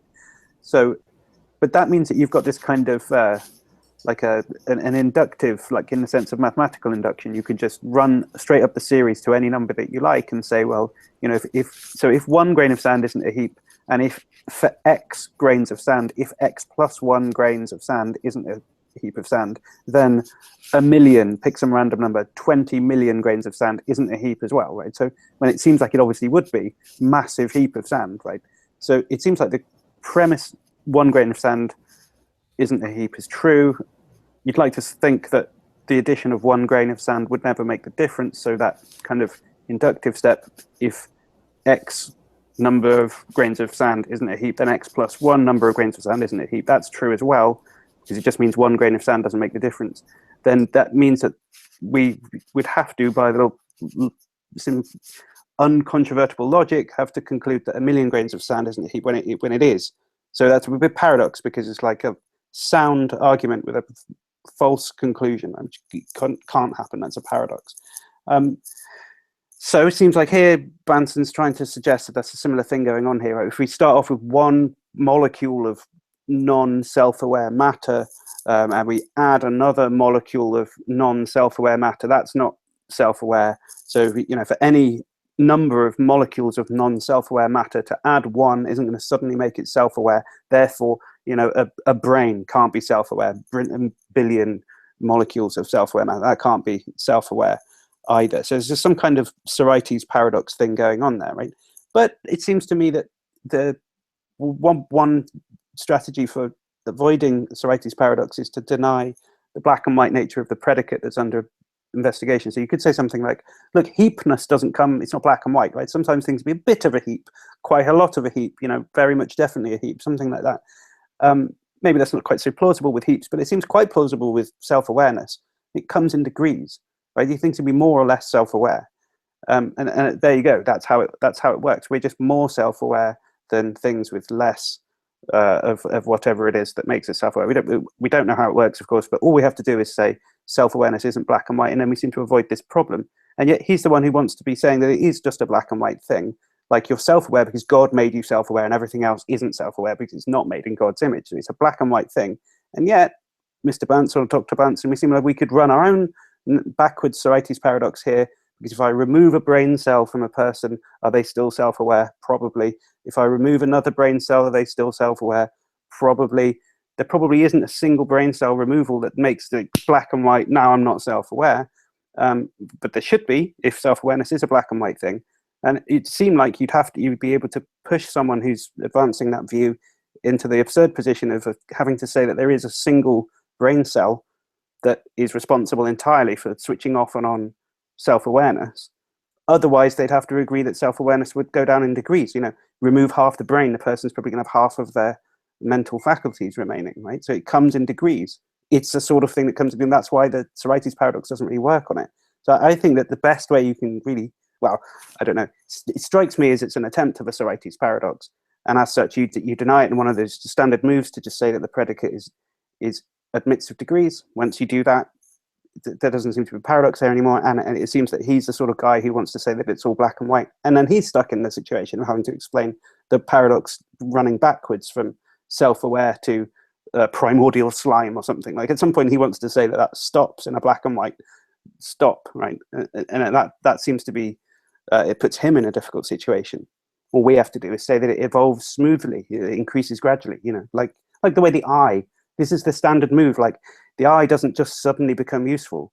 It's kind of useful to have a kind of functioning eye that can tell the difference between light and dark. I don't have to be able to discriminate, you know, the number plate on a car at 15 feet or something to be useful. It's just more useful if it can do that. Right? It admits of degrees of usefulness, or a wing or something. It can cool you down even if it doesn't enable you to fly. This is essentially the argument, the evolutionary argument for like how stuff evolves. It's like, it looks like a Sorites paradox, but like usefulness isn't a black or white thing, right? And then the same thing here. You just say like self-awareness isn't black and white. So I think, yeah, I would just chuck this argument out for that reason. Okay, I'll move forward, but these are the only arguments I find is stuff like this. I haven't really found anything much better than these sort of arguments. And if someone can point out other arguments to me, I'd appreciate it. But these are the best I can find as far as critiquing, you know, the atheistic worldview or the non-Christian worldview. Next term go over is how do you account for? You know, and we've talked about this a bit already. We'll say, how do you account for X in your worldview? So what does account for mean? I went over this in the last presentation. It simply means where does it come from? Or how do you explain why it exists? So what it is it's a causal explanation, not our actual rational justification. It's just an explanation of a just so story of how this thing came about. So what they'll ask is, how do you account for morality, reason, science? We've seen that in a previous quote from Bahnsen. What they'll argue is, in their worldview, logic, objective morality, the use of induction reflects the nature of God. How is never specified. And God is logical, morally good, and has a uniform nature. Thereby, the account is utterly question-begging. God, logic, God. It doesn't answer the question. It's like saying, why is fire hot? Oh, well, fire is hot because of its heat-emitting nature. Why does logic exist? Why is God logical? Oh, because of his logical nature. And they'll say things like, oh, well, logic reflects God's thought, or it reflects his nature. You know, one argument is they'll say, you know, well, God is I am or I am. Aha, see, that's the law of identity right there. Well, do we have identity? What in reality, in perceived reality, violates the law of identity? Do we violate the law of identity? So can our nature account for the law of identity, since we are identities? Seems like to have it backwards. You could say God's nature reflects the laws of logic, like the law of identity. But yeah, if giving an example of God instantiating the law of identity wasn't trivial, then it wouldn't be a law. Like, yeah.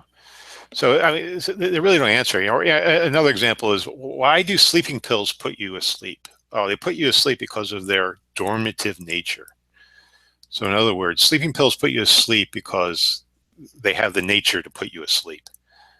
You know, these are not explanations. These are just so stories that they're really trivially true and question begging. Okay, let's go look at a specific example here. This is Matt Slick, and this is something that Alex has dealt with directly. This is straight from carm.org, Matt Slick's website. He offers his account for logic. And so here's his 4 lines. It says, if we have only 2 possible options by which we can explain something, and one of those is removed, by default, the other option is verified, since it is possible to negate both of the only 2 of only 2 exist options. Should that be existent or existing options? Existing. It's only been up there for 15 years. He hasn't had a chance to check the spelling of it yet. Yeah. And he says God either exists or he does not exist. There's no third option. Yeah, that's right. Yeah, either something exists or it doesn't exist. I don't see how it really matters in regards to this argument. But then he says, if the no God position, atheism, clearly fails to account for logical absolutes from its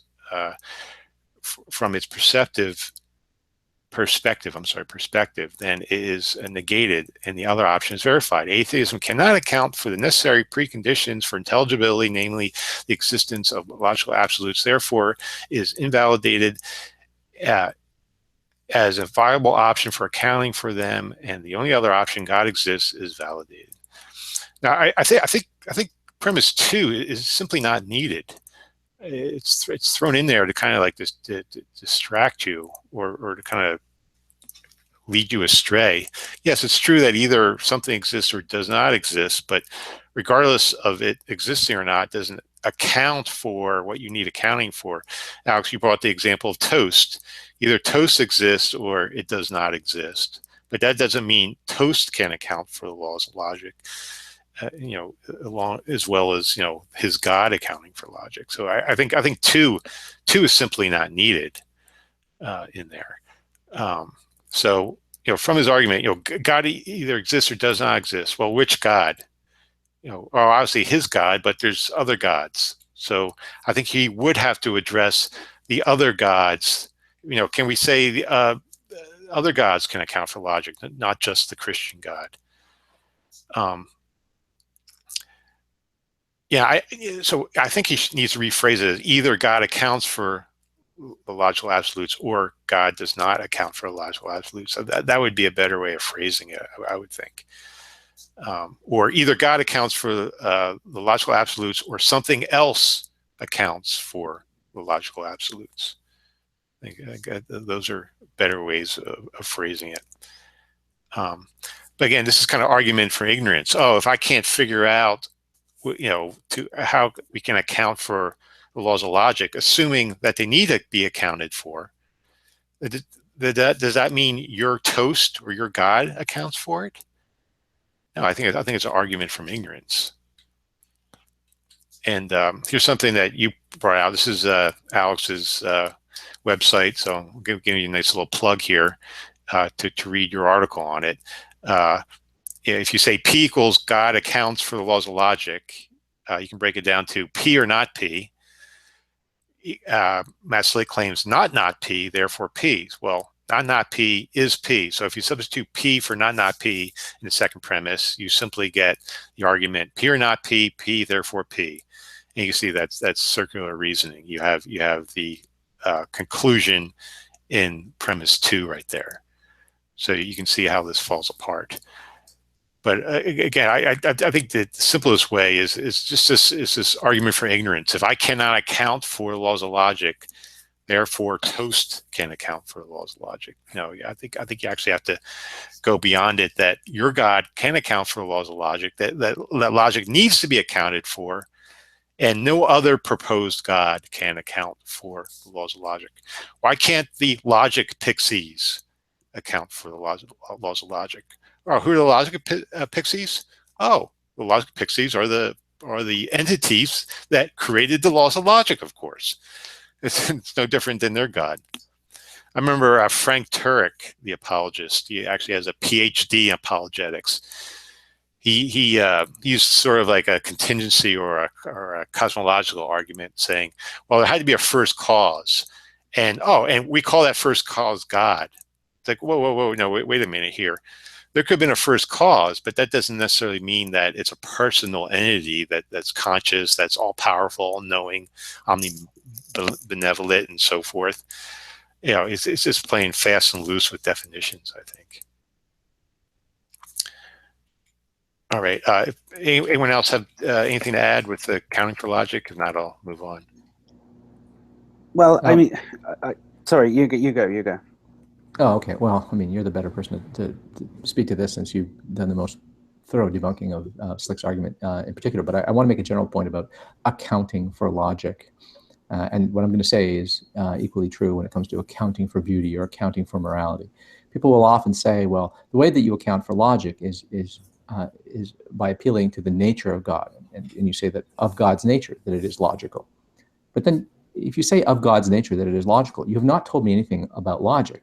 You have not unpacked the meaning or the nature of logic for me. All you have done is you've told me something about God, to the extent that I understand what it means for something to be logical. To say that God is logical is to say of God that he has the property of being logical. So now you've told me something about God. Oh, good, he's logical. Oh, that's fine. But it's logic we're trying to understand here.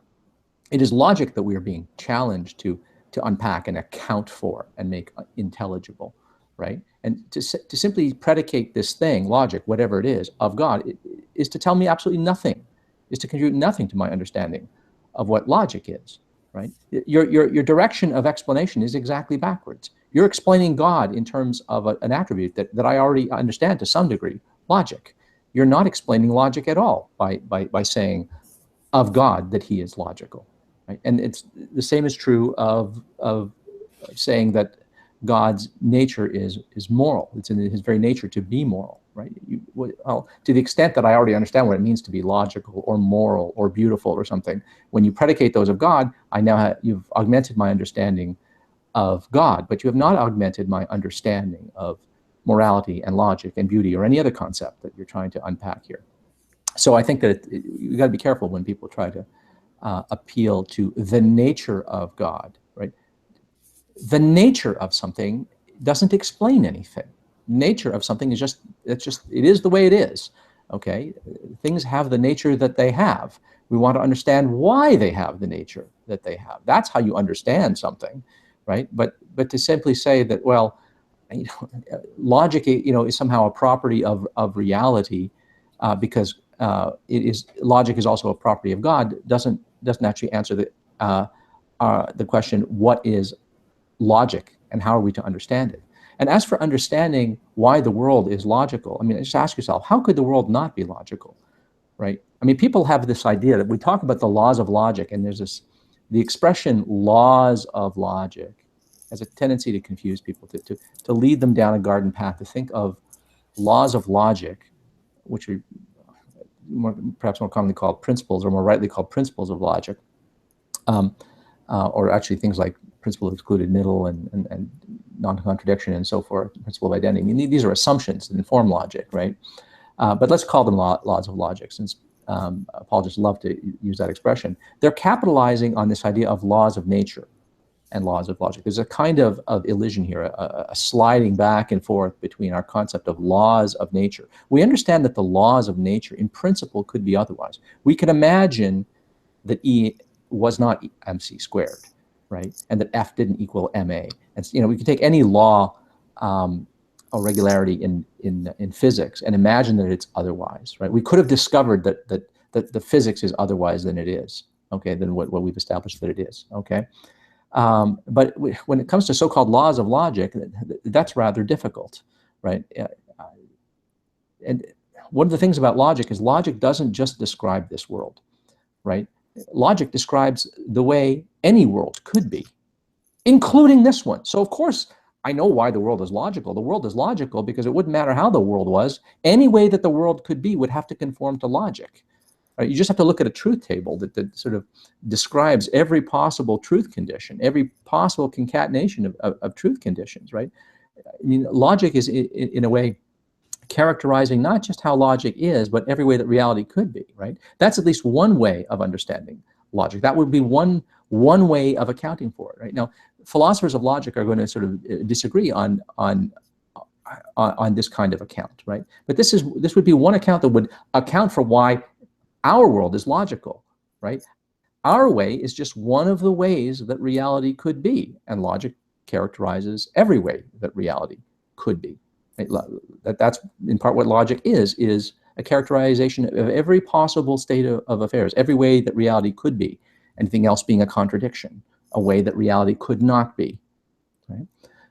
So anyway, I think that in general, this idea of trying to account for logic in terms of God's nature is always going to be vacuous. It's not actually going to augment our understanding of what logic is. It's always going to leave that completely occult and mysterious. Right? We need some other account. Predicating logic of some being, I don't think, is going to explain what logic is. Yeah, I would agree that there's stuff that this is all very, very esoteric and difficult to get any kind of firm purchase on whatsoever. But there's one way of thinking about it, which is that simply saying, trying to describe the situation where logic doesn't apply is a meaningless thing to say. That you're not describing a situation at all. Unlike, like you said, I can imagine gravity being a bit stronger, and stuff would clump together more. Fine, that I've obviously described something. But if I try and describe something where, I don't know, if you radically depart from, modus ponens isn't valid, what does that even mean? Like, there's this temptation to think that I haven't just described something difficult to understand. I've just said something that is meaningless. Like, so I'm taking out one of the struts of like fundamental to me being able to describe something at all, and then said, what's that like? Well, you've taken away too much to describing it. So there's some kind of temptation to think that that's why you can't, like, that's what's going on here. Is that like the logic is just required for us to be able to talk to each other. So if you take it away, you've taken away so much that there isn't anything left to describe a situation at all. Something like that. It's kind of Wittgensteinian picture. But then there are other ones where, I mean, it's kind of so complicated because there are philosophical logicians are resourceful enough to come up with ways of talking about impossible worlds where logic doesn't apply, where at least where contradictions can be found. Semantics for dialethic logic would include impossible worlds. We're often to such kind of random, esoteric, difficult to understand ideas. Just boldly kind of smash your way through this delicate landscape and say, oh, none of that works because God has to be the fundamental thing, blah blah blah. It's so you tread very carefully here. No one really knows what's going on. Don't try and pretend that you do and that you've got all the answers sorted out. Like, it irritates me anyway. I find it very, very difficult to make my mind up about any aspect of this. What's the relationship between logic and metaphysics?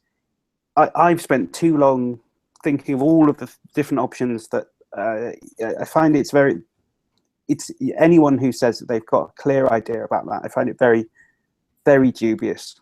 That they've probably said something that I've read or another philosopher has said at least, and it's already categorized, it's already been thought through or whatever. Anyway, before I really do have to leave in a second, but I just wanted to bring up, whilst we're talking about this like accounting for thing, on a different post somewhere I saw, I spent my lunch break writing out a response to somebody where they'd written in a discussion something like, if X cannot give an account for an absolute moral without God, then God is the account for the absolute moral. It's just part of an argument that was going through, and it made me think this is kind of like, it's quite a useful way of this Slickian version of the presup argument.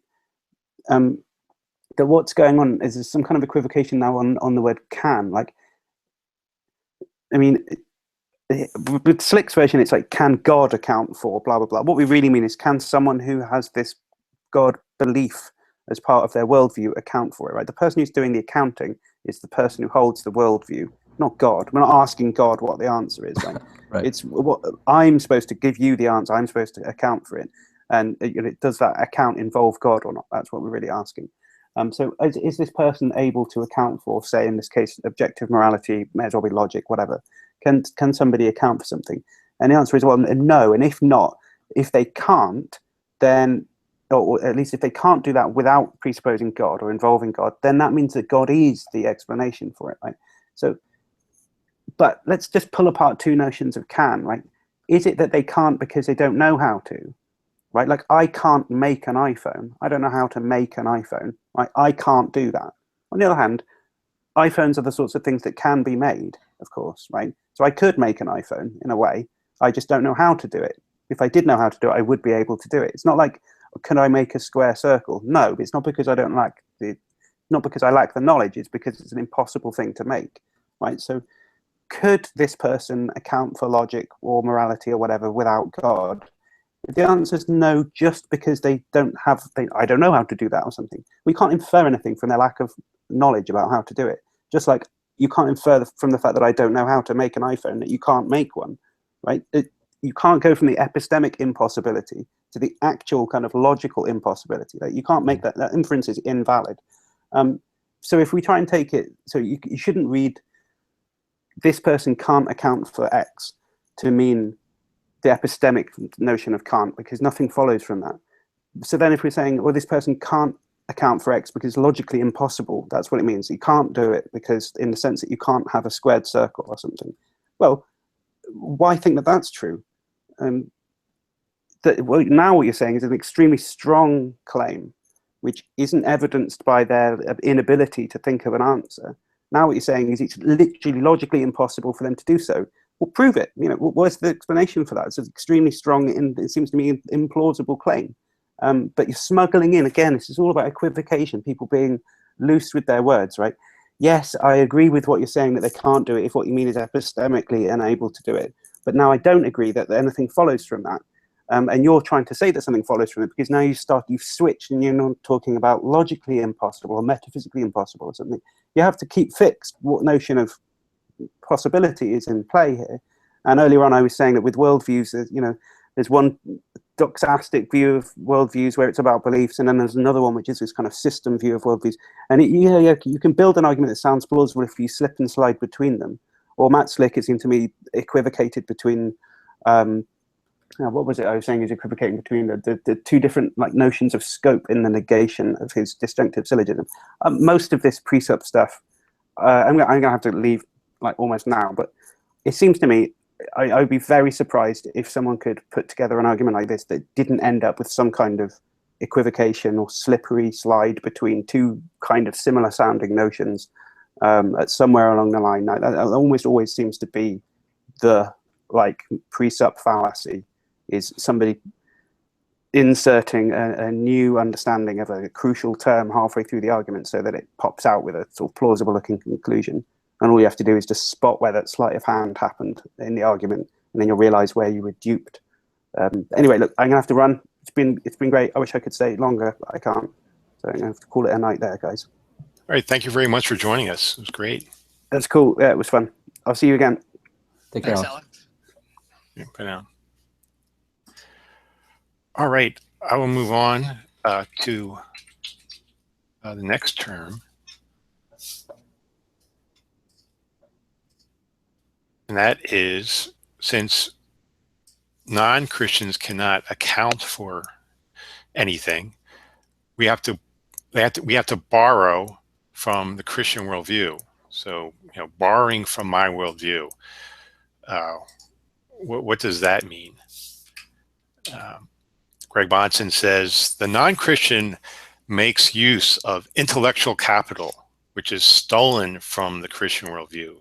That is, the unbeliever secretly rests his case upon Christian presuppositions, even when outwardly denying that he holds to them, and sometimes even putting up a show of opposition to them.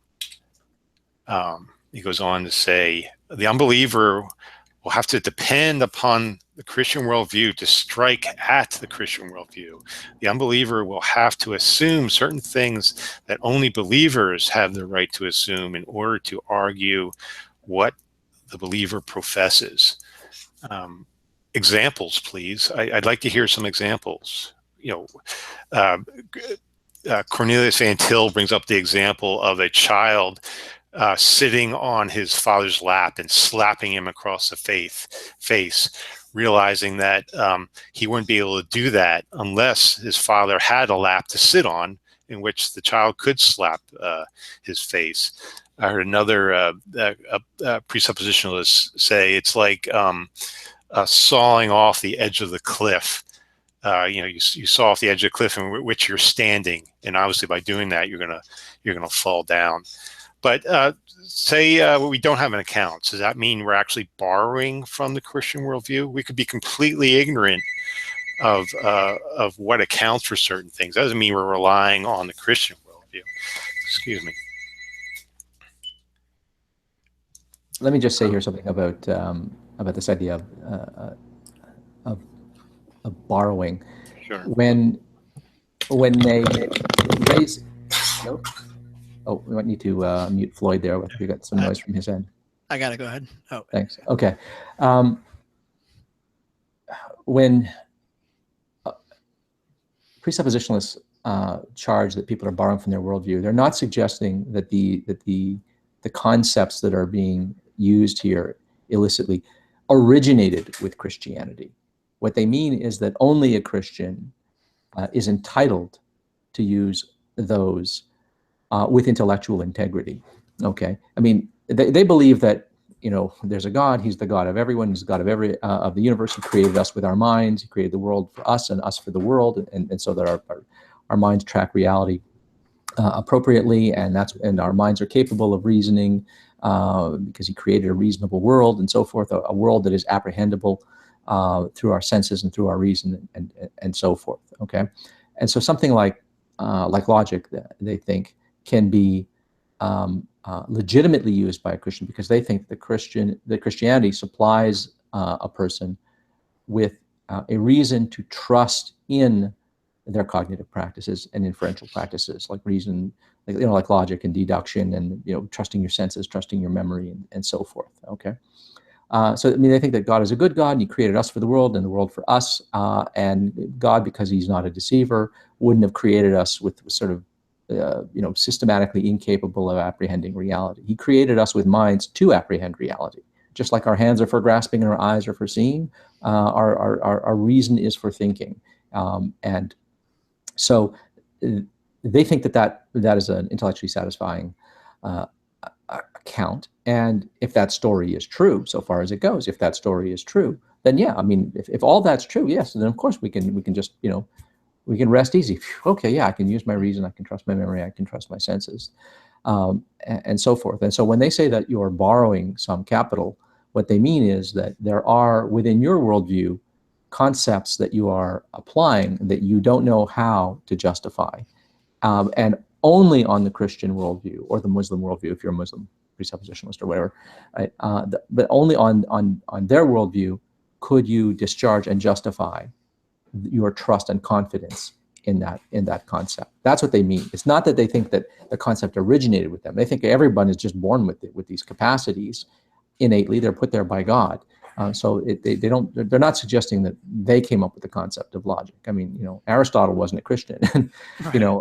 Logic as we understand it, the first formulation of formal logic comes from Aristotle, and I mean, he was a pagan. So they're clearly not suggesting that the concept originates with Christianity, only that they are the only people that are intellectually capable of using those without them being just bare assumptions.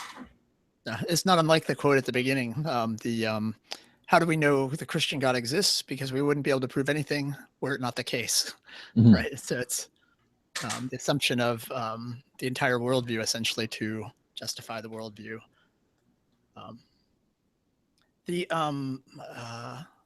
Is Floyd back? I don't know. Oh, Exactly. yep, I'm here. Sorry about that. I was on mute. Yeah, to continue on, Bahnsen goes on, says, when you run into the modern materialists of today who has a sense of ethics, that they have any kind of ethics at all makes no sense if man is more than some kind of physical organism in time and space made up of atoms. Say, you are not really being consistent with your worldview. On your worldview, there is no right or wrong about helping stranded travelers or being good to people. There is nothing like a law of reason that we should follow when we study on your worldview, we cannot help do what we do. You're not living up to your own worldview. In fact, what you're doing is you are professing one thing and living in my terms of my outlook of life. To a certain degree, you want to see the world as I see the world, or as the Bible would have us see the world. You want to see in terms of God's revelation, but you don't want the whole story. You don't want to bow your knee to God. You don't want to have to be subservient. You don't want to confess your sin. You don't want to have faith in the Savior. You want to get rid of all of that, but you want to keep the parts of the Christian worldview that is beneficial. So you are really living, as Cornelius Van Til used to say, on borrowed capital. So again, he's just making claims that his God created all reality, created all metaphysical relationships and so forth, and and with that, comes that Jesus is a savior, that we have to confess our sins and so forth. I think he's just conflating a whole bunch of things into one. That's simply not true. I like to hear the contradiction. You can talk about how we cannot account for X, Y, and Z. I actually want to hear the contradiction from them, that where I have it highlighted here. In fact, what you're doing is that you're professing one thing and living in my terms of my outlook of life. I'd like to actually see that. How do I operate that their God created the world in which I live in? Some other God could have created a world. The world could have come about through naturalistic forces and so forth.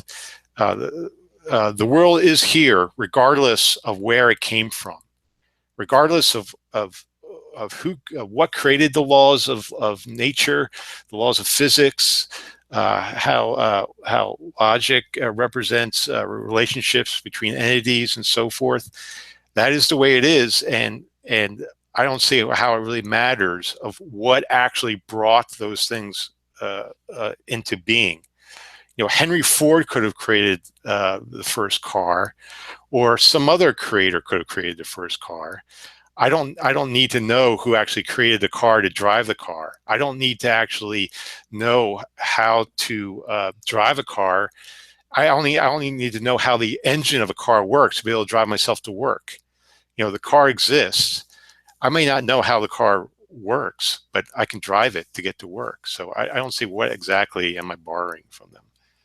I don't want to go down a rabbit hole necessarily, but I'd mentioned in the side chat, the internal side chat, that this is that line of you're not living consistent with your worldview, and the one thing that's interesting to me is that there isn't I don't see the rewards reaped of this realized worldview of the precept Christian manifesting in what is beyond the certain knowledge of God and his revelation. I don't see it having I run into there are doctrinal issues that they've changed their mind on. You can find any number of people who are precepts but hold differing views, and I don't understand where the benefit or where am I seeing the noticeable, the tangible difference of this fully realized view. I don't know if you guys have a view on that, or if that's completely off topic. You're on mute, Ozzy. Sorry, I don't think there has to be a practical payoff to this, right? I mean, the idea is, look, what we're doing here is we're comparing people's belief sets, and we're trying to figure out whose belief set is the most internally consistent. Let's forget about which worldview is true. I mean, we don't even have to, beg the question whose worldview is true. You could just sort of, look at people's belief sets, and you could say, hey, I just found out that there's an inconsistency in this person's belief set. And I mean inconsistency in the strict sense of a contradiction, right? Now, what does that show? Well, what that shows is that the entire conjunction of their beliefs Okay, I believe this, and I believe this, and I believe this. And somewhere in there, there's two beliefs that are in contradiction with each other. Okay, what that means is that something in that belief set's got to give. It doesn't mean that you jettison everything about that belief set, right? So that you don't even establish the falsity of a worldview by establishing a contradiction. Well, at best, you establish that there are two propositions in a worldview, at least one of which has to go. Maybe both of them have to go. Okay. But that doesn't mean that it renders the rest of the belief set incoherent and unlivable, right? A way to proceed here when sort of evaluating competing outlooks on life is to sort of to figure out, well, listen, how internally consistent are they, and how explanatory complete are they? How well are they doing at accounting for stuff, right? But in some meaningful sense, not stipulative. I have posited an X that has property Y. Neither X nor Y have been demonstrated, but if X and Y exist, then I have explained Z. Okay, look, that's not much of an explanation. Okay, so we want a more meaningful explanation. So when you're looking at worldviews or belief sets, what you'd like to do when you're evaluating them in competition against one another is try to sort of, okay, well, first of all, let's try to find the ones that had falsehoods. Okay, falsehoods. Okay, well, that means that something in that belief set's got to go. We don't jettison the whole belief set. It just means that something's got to give. Okay. Surely every belief set, everyone's belief set, has inconsistencies. Everyone has some contradictory beliefs in there. And if you think you don't, you just haven't, reflected very well on your belief set. Think more about your beliefs. At some point, reflect more, do more introspection. At some point, you're going to arrive at some contradictions, right? But you also want a belief set. Ideally, philosophically, what you want is a set of beliefs that is not just internally consistent and consistent with the facts and observations you make about the world around you, but one that is intellectually satisfying. Okay, that doesn't leave everything a mystery. Okay, but you don't want to make the mistake of thinking that internal consistency is the only variable that matters. And I think this is one of the things that sort of people fall into. Presuppositionalists have a tendency to value consistency too highly, as if having an internally consistent belief set meant that your belief set was true. Okay, look, if there's an inconsistency in my belief set, that means something in my belief set is false. That means that my belief set, as it stands, isn't true. Something's wrong, but it doesn't mean the whole thing is wrong, right? It doesn't even mean that something fundamental is wrong. It could be some trivial, incidental thing that's got to go, right? But you don't want to make the mistake of thinking that consistency is the measure of truth. Consistency is only consistency, right? Your belief set, strictly speaking, has to, at a minimum, be consistent to be true, right? But it doesn't. But the fact that it's consistent doesn't mean that it is true, because there could be two belief sets inconsistent with each other, but each of which is internally inconsistent. Okay, and they could both be false. They might turn out both to be false, right?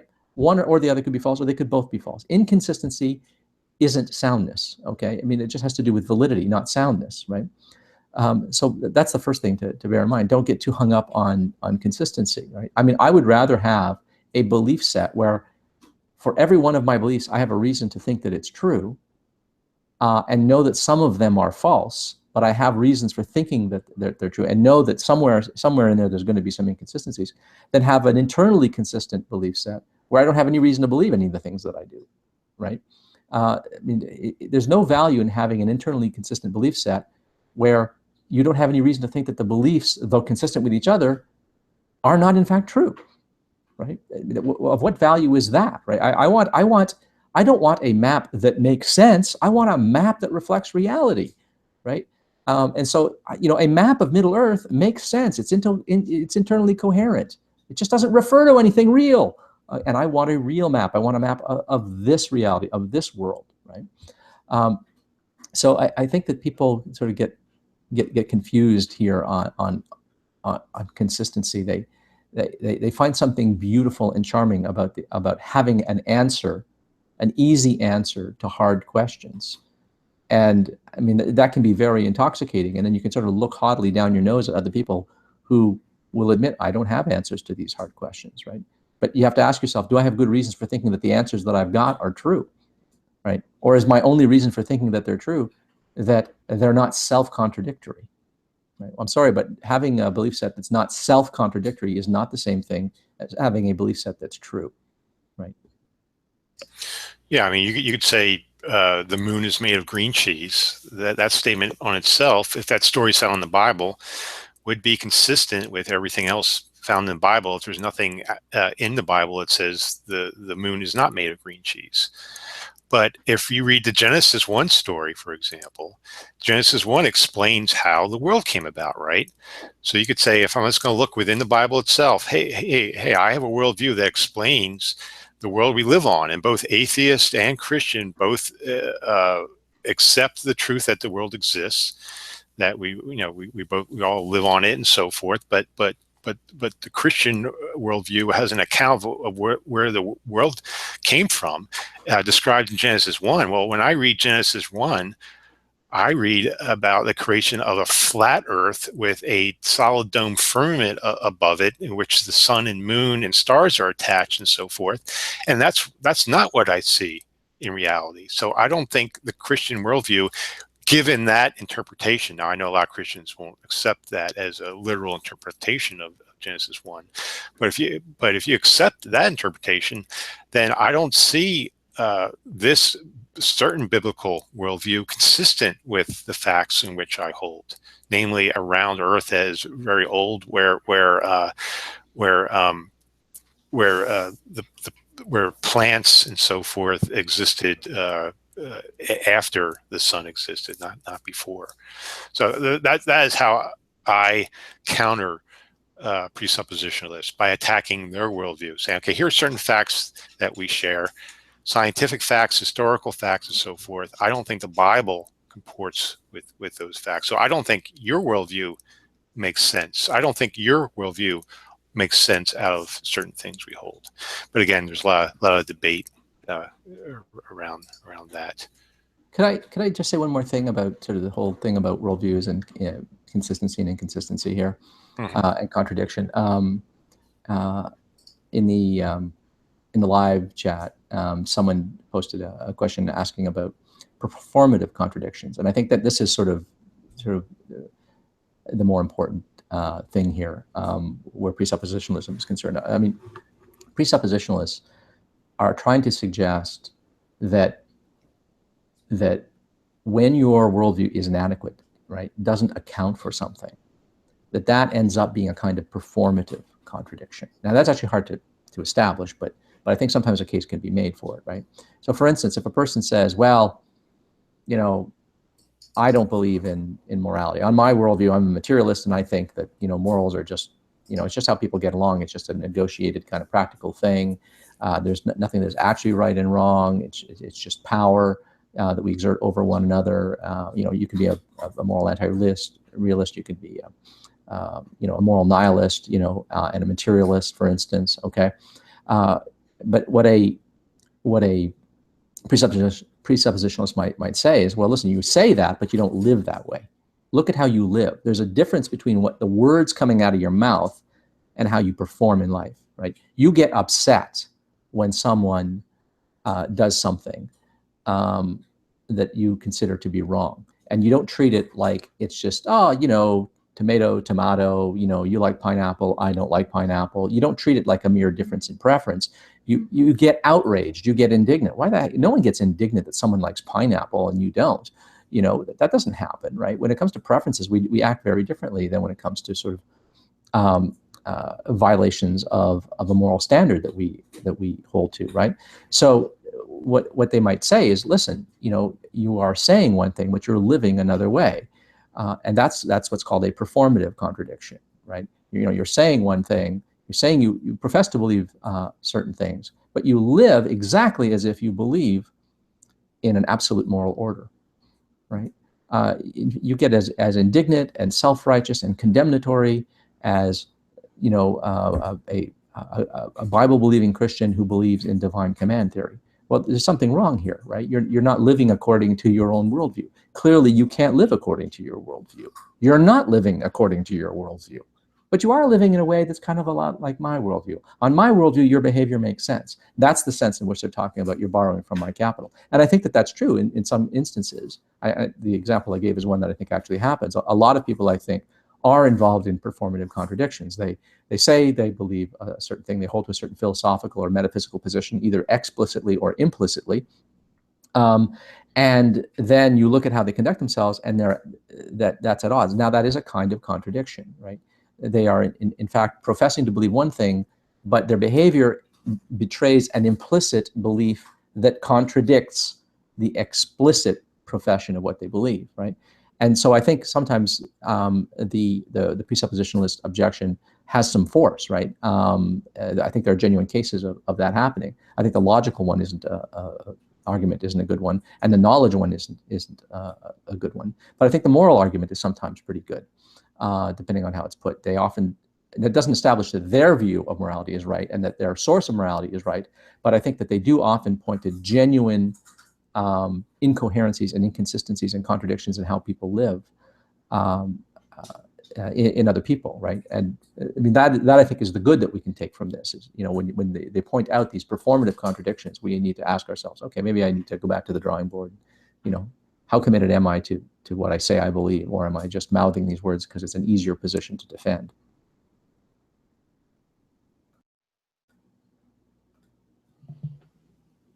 Did you want to Okay.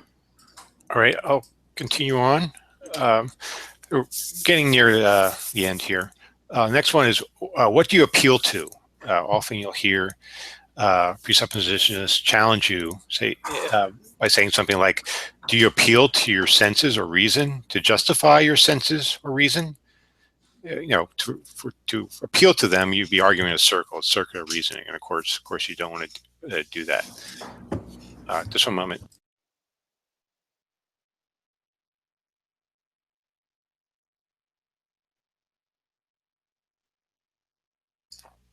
Sorry, I'm back. So how do they resolve this issue? Well, they'll appeal to an external source, namely their God. Their God created their senses, where they're able to know things and be able to sense things about the external world around them and so forth. But see, that's not a logical justification. That assumes that their senses and reasoning are valid to begin with. They're simply saying, where do their valid senses and reasoning come from? Well, it comes from their God. Their God made their senses and reasoning. Well, a naturalist can say the same thing. It can appeal to an external source. A naturalist can appeal to nature. Well, nature through natural selection produces in such a way in which our senses and reason are valid. Now, again, that's not a justification for why they are valid. It's simply just saying where they came about. It's a causal story. It's a causal account. It's not a irrational justification. Actually, can I say something here at this point? Sure. Okay. I mean, this is people get confused here all the time. I mean, I'm speaking of presupposition. They get confused when they hear this argument, right? They say, how do you justify your senses and your trust in reason and stuff like that, right? And they appeal to God and God having deliberately created, intentionally, teleologically created us with the minds that we have for the purposes of understanding reality and stuff like that. So that's not a coincidence, and God being good means He's not a deceiver, so we can trust our senses and stuff like that, right?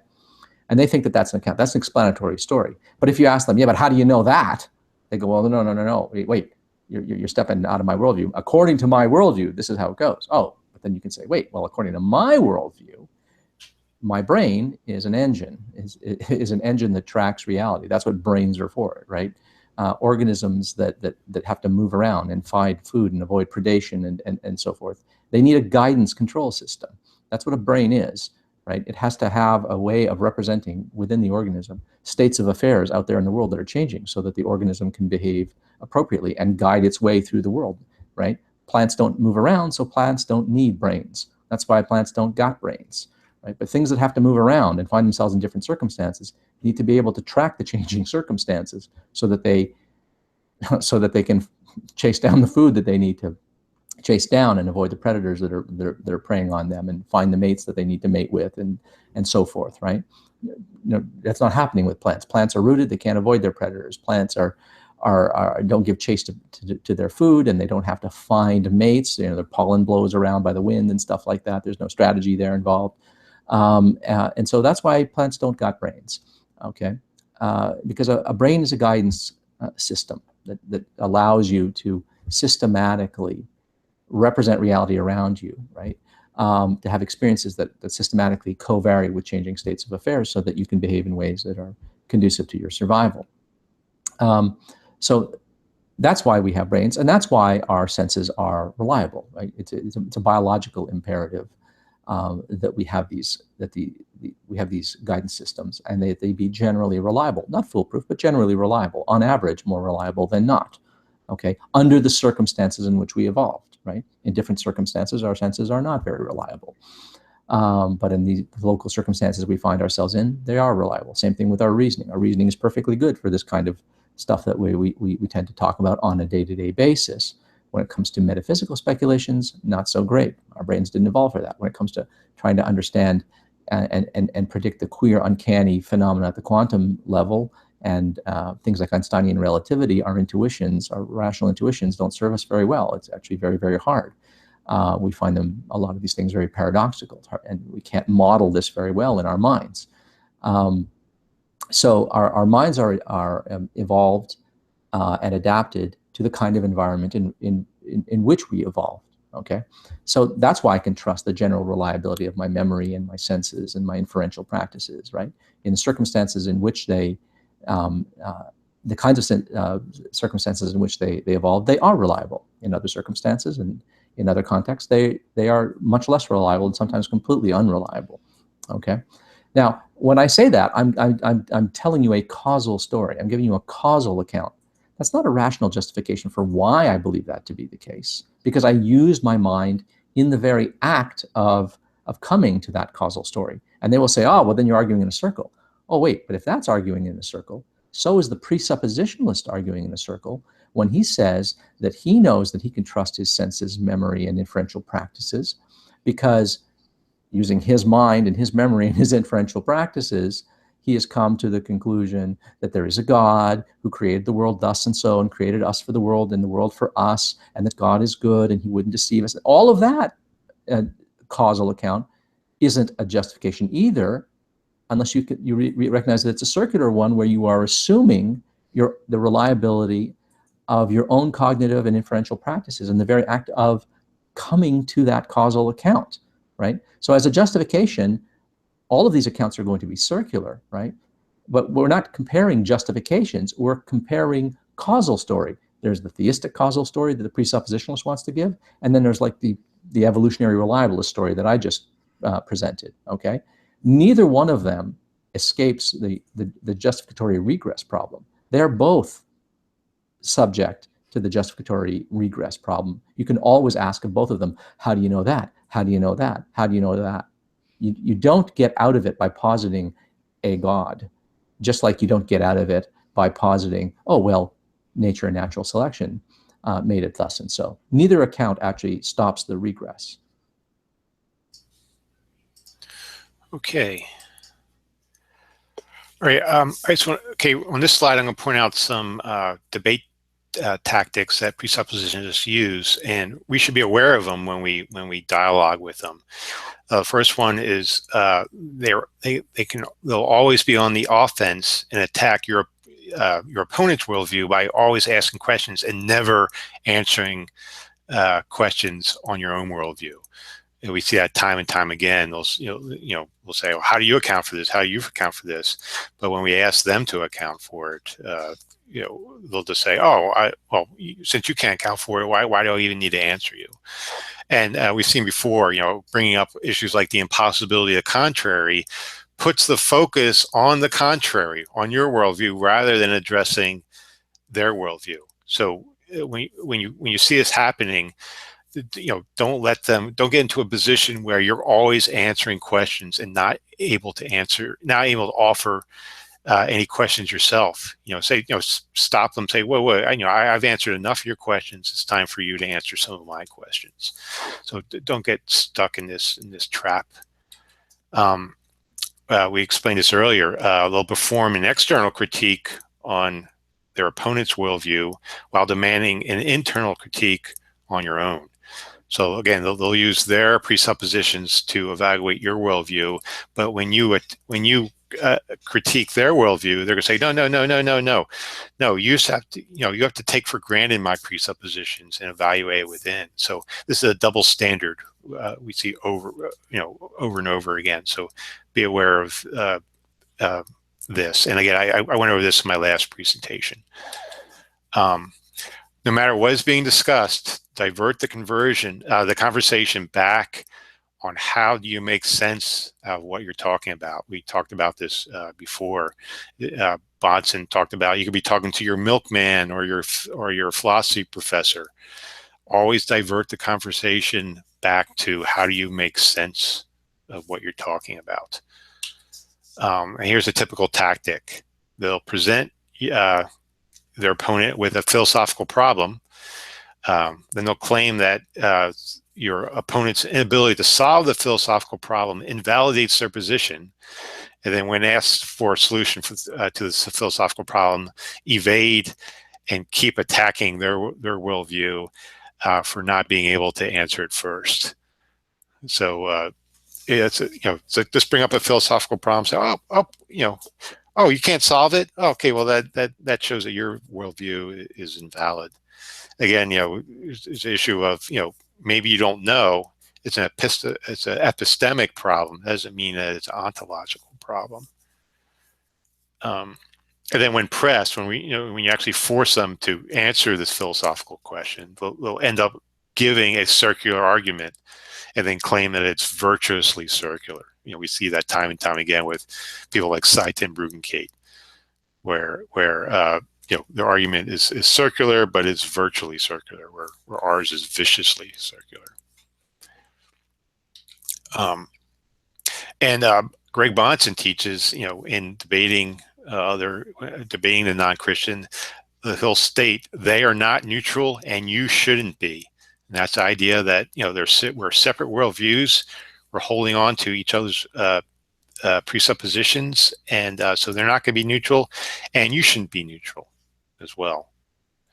This is kind of like the myth of neutrality that they talk about, which has some truth to it. Can I say a word on that? Yeah. I mean, the idea of the myth of neutrality is that there's no privileged position from which you can evaluate and compare belief sets or worldviews, right? And I think that's right, because whenever you're evaluating them, you're going to be evaluating them using certain assumptions. Now, when you're doing an internal critique, what you're doing is you're bracketing your own assumptions, and you're going to say, okay, I'm going to move into this set of assumptions over here. I'm going to, for the sake of argument, adopt these assumptions and see if I can find some problems. But when you say, I'm going to look for some problems, you are importing your idea of what constitutes a problem, right? To do a proper internal critique, you're going to have to say, I'm going to have to look for problems given what the worldview that I'm looking at, my target worldview, what does it consider a problem? I mean, supposing, I gave the example earlier, supposing you're talking to someone who thinks that contradictions aren't a problem, right? I'm going to try to evaluate his worldview. Well, I'm going to have a hard time finding inconsistencies in his worldview, or perhaps I will not have a hard time finding inconsistencies in his worldview. It's just that within his worldview, inconsistencies and contradictions aren't a problem, right? Now what am I going to do, right? It's a problem with an internal critique, because it'll only get you so far. An internal critique only gets you so far to the extent that there is already some shared assumption between you as to what constitutes reasons for abandoning a belief, and reasons for accepting it, reasons for revising it, and so forth, right? And if those aren't shared, okay, that's the closest thing that we can have to a neutral ground. And if that's not shared, then all bets are off, right? I mean, how do you persuade a person who doesn't give a damn about the truth and doesn't care about valid reasoning, and has it as a belief within his belief set that those things don't matter? What are you going to use as leverage to persuade them, right? How are you going to demonstrate the falsity of their worldview if they don't think that falsehoods and inconsistencies and irrationalities don't matter? Well, you're not going to be able to do it, right? So we're presuppositionalists don't realize that they are, well, some presuppositionists, and I think Bahnsen might not have been alive to this, but this problem, but that we are bringing something to bear that while there is no, strictly speaking, truly neutral position whenever we engage in conversation, we are all adopting a position that we are accepting as neutral. And that is, we're all going to abide according to the norms of rational and civil discourse, right? And that's the neutral ground on which we stand, right? But there isn't any absolutely neutral ground, right? Yeah. So it's true to that extent. Yeah, I think it's a game of who's more rational here. I think there's an assumption on both sides that being rational is good, and we're going to have a contest on who's being more rational here, which worldview is more rational. And I think a lot of these arguments and debates in the great debate community is about who's being more rational here. You know, whoever comes off looking more rational wins the argument of the day. All right, so, oh, and another thing they try to do is, yeah, not to change minds, but to shut mouths. So we hear that, and we even hear that from people like R.C. Sproul, that, you know, the purpose of apologetics is not to change minds, but to shut mouths, because they believe only the Holy Spirit can change their minds. You end up with this really, you end up between a rock and a hard place. You either I've seen atheists or non-presuppositionalists, I should say the worst things to their question about concerning their own knowledge, so as to avoid impugning their own ability to give feedback or critique or whatever. And those that are honest, intellectually honest about their assumptions, often will have that card turned on them of, well, I don't need to listen to you anymore. You can't comprehend what it is I'm now saying. Why do I even have to render an argument, right? Like, you generously grant answer to their questions, and then you come to the end of that and you go, okay, how about my questions? How do you even know you understand the words I'm saying, right? Like, you get that. I think Cy 10 pulled that on somebody, I think, during a debate, famously. So I think that ends up being a real conundrum for individuals who want to remain intellectually honest and be forthright about their own positions. It's just the sheer obnoxiousness that some are willing to adopt in order to win the argument. If you're not willing to privilege yourself, or not even privilege, but like take advantage of such horrible, we're talking about the norms of discourse. If you're willing to abandon that and be a dick, anyway. So I think it becomes very difficult for people who want to be honest about it to actually engage honestly in the discourse. It puts them in that at the mercy of the precept's goodwill, essentially. Yeah, I covered that in my last presentation, where they'll answer based on their worldview. Well, my worldview says this, where they'll try to be intellectually honest, say, well, I'm a fallible human being. I don't know everything. I could be wrong. Could you be wrong about that? Cy 10 will ask, well, gee, I'm a fallible human being. Well, according to my worldview, A, B, C, boom, this is set. Well, you can respond to say, oh, well, my worldview, X, Y, and Z. And to say, yes, this is what my worldview says, and just hold to it dogmatically. And at that point, we're both in our ivory towers shouting at each other. All right, so what are some of the philosophical problems that you're going to have to deal with when talking to presuppositionalists? I talked about they bring up philosophical problems, and they'll challenge you to solve them as though they have the answers to all of them. Well, there are many of them. So if you're not schooled in philosophy, you're going to have a hard time. For example, in logic and reason, you have to deal with the valid nature of deduction, the reliability of induction, and your reasoning capacities are assumed. You assume that you're reasoning correctly.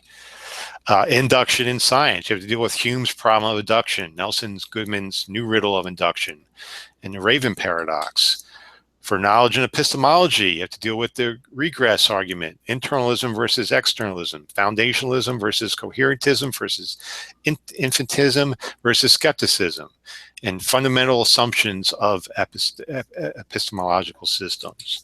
And objective and absolute morality. You have to deal with objective versus subjective moral values and metaethics.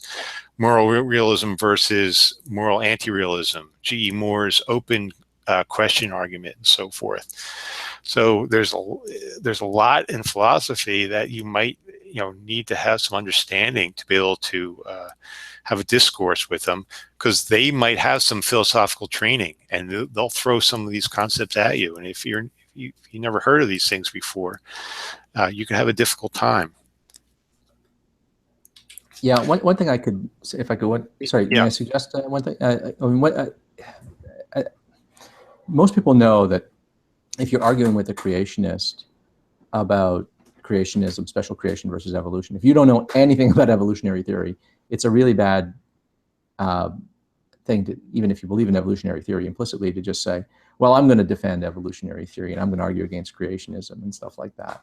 You're going to have a hard time defending evolutionary theory if you're not familiar with evolutionary theory and you don't know anything about,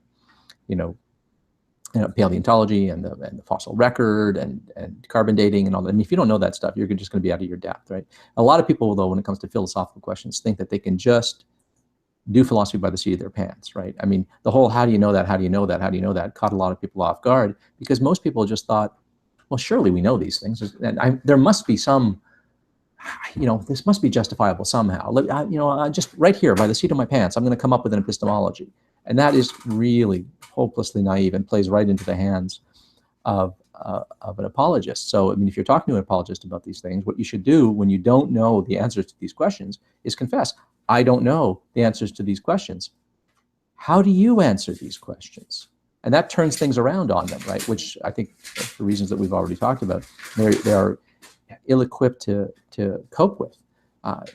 So much of the rhetorical force of presuppositionalists issues from the fact that they can get a person to pretend to know and understand and be able to discharge assumptions better than they can. And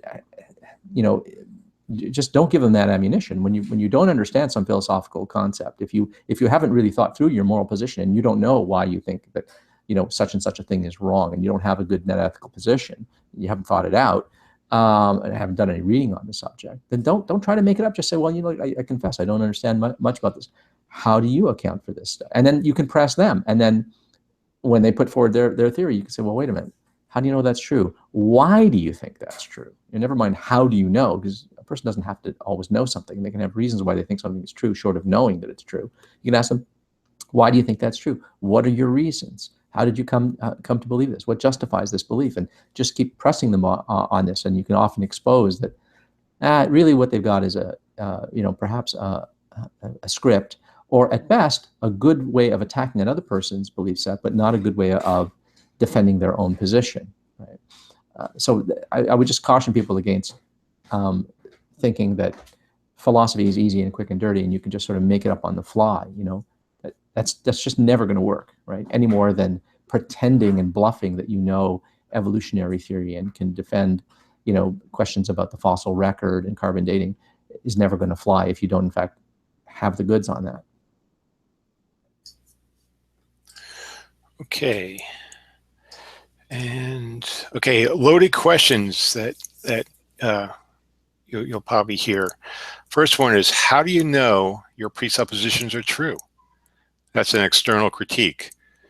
To answer in any way, you're going to have to assume your presuppositions are true.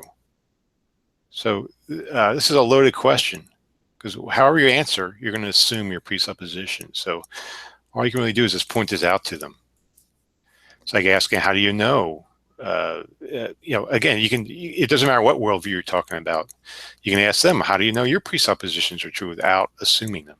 Can I say something to that? I mean, whenever I hear a presuppositionalist saying, well, how do you know your presuppositions are true? I immediately feel like grabbing them and shaking them and saying, you don't understand your own apologetic. You don't understand what a presupposition is. You're not supposed to ask that, because if you understand what a presupposition is, you know that it's the kind of thing that you presuppose. It's not something you concluded. It's not something that you've arrived at. Okay, it's no longer just a presupposition if you've arrived at it and have a justification for it. A presupposition is something that you presuppose. It's something that you bring to the argument. It's something that you bring to the evidence. It's not something that you have arrived at on the basis of reasons and evidence, right? You can have reasoned about it, but you didn't reason your way to it. and there isn't a reason or justification for it. That's the sense of presupposition that is operative within presuppositionalism. And so when a presuppositionalist says, when you say, well, this is just my presupposition, they say, well, how do you know that's true? Wait a minute, have you forgotten what we're supposed to be talking about here? You know, how do you defend your presuppositions, right? There isn't a defense of presuppositions. By hypothesis, the kinds of things that we're calling presuppositions here are the kinds of things that we are simply assuming to be the case without adequate evidence to actually be as confident in them as we are. Okay. Next one. How do you know your epistemology leads to knowledge? So so basically saying, how do you know that you know? You know, we hear that over and over again. How do you know that you know that you know? Well, what method do you use to know things? Your epistemology, right? So this is asking, how do you know that your method for knowing leads to knowledge? It's circular. It's a loaded question. Mm-hmm. And notice all these questions are the same. They're all the same. They're just variations of the same idea. This one I actually got from J.D. Kane. And J.D. Kane actually asked this to Darwin's deity, and Darwin's deity wasn't able to answer. How do you know your worldview comports with reality? Well, whatever answer you give, you're going to be asserting the beliefs within your worldview. So whatever you give, it's going to be a circular answer. So all these questions are the same nature.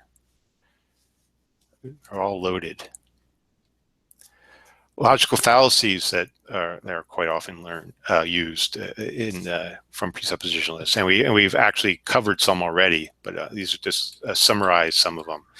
One's an argument from ignorance. An example is, you can't explain the laws of logic, therefore God must exist to account for it. So it says, oh, well, you don't know, therefore my God. Is an argument from ignorance.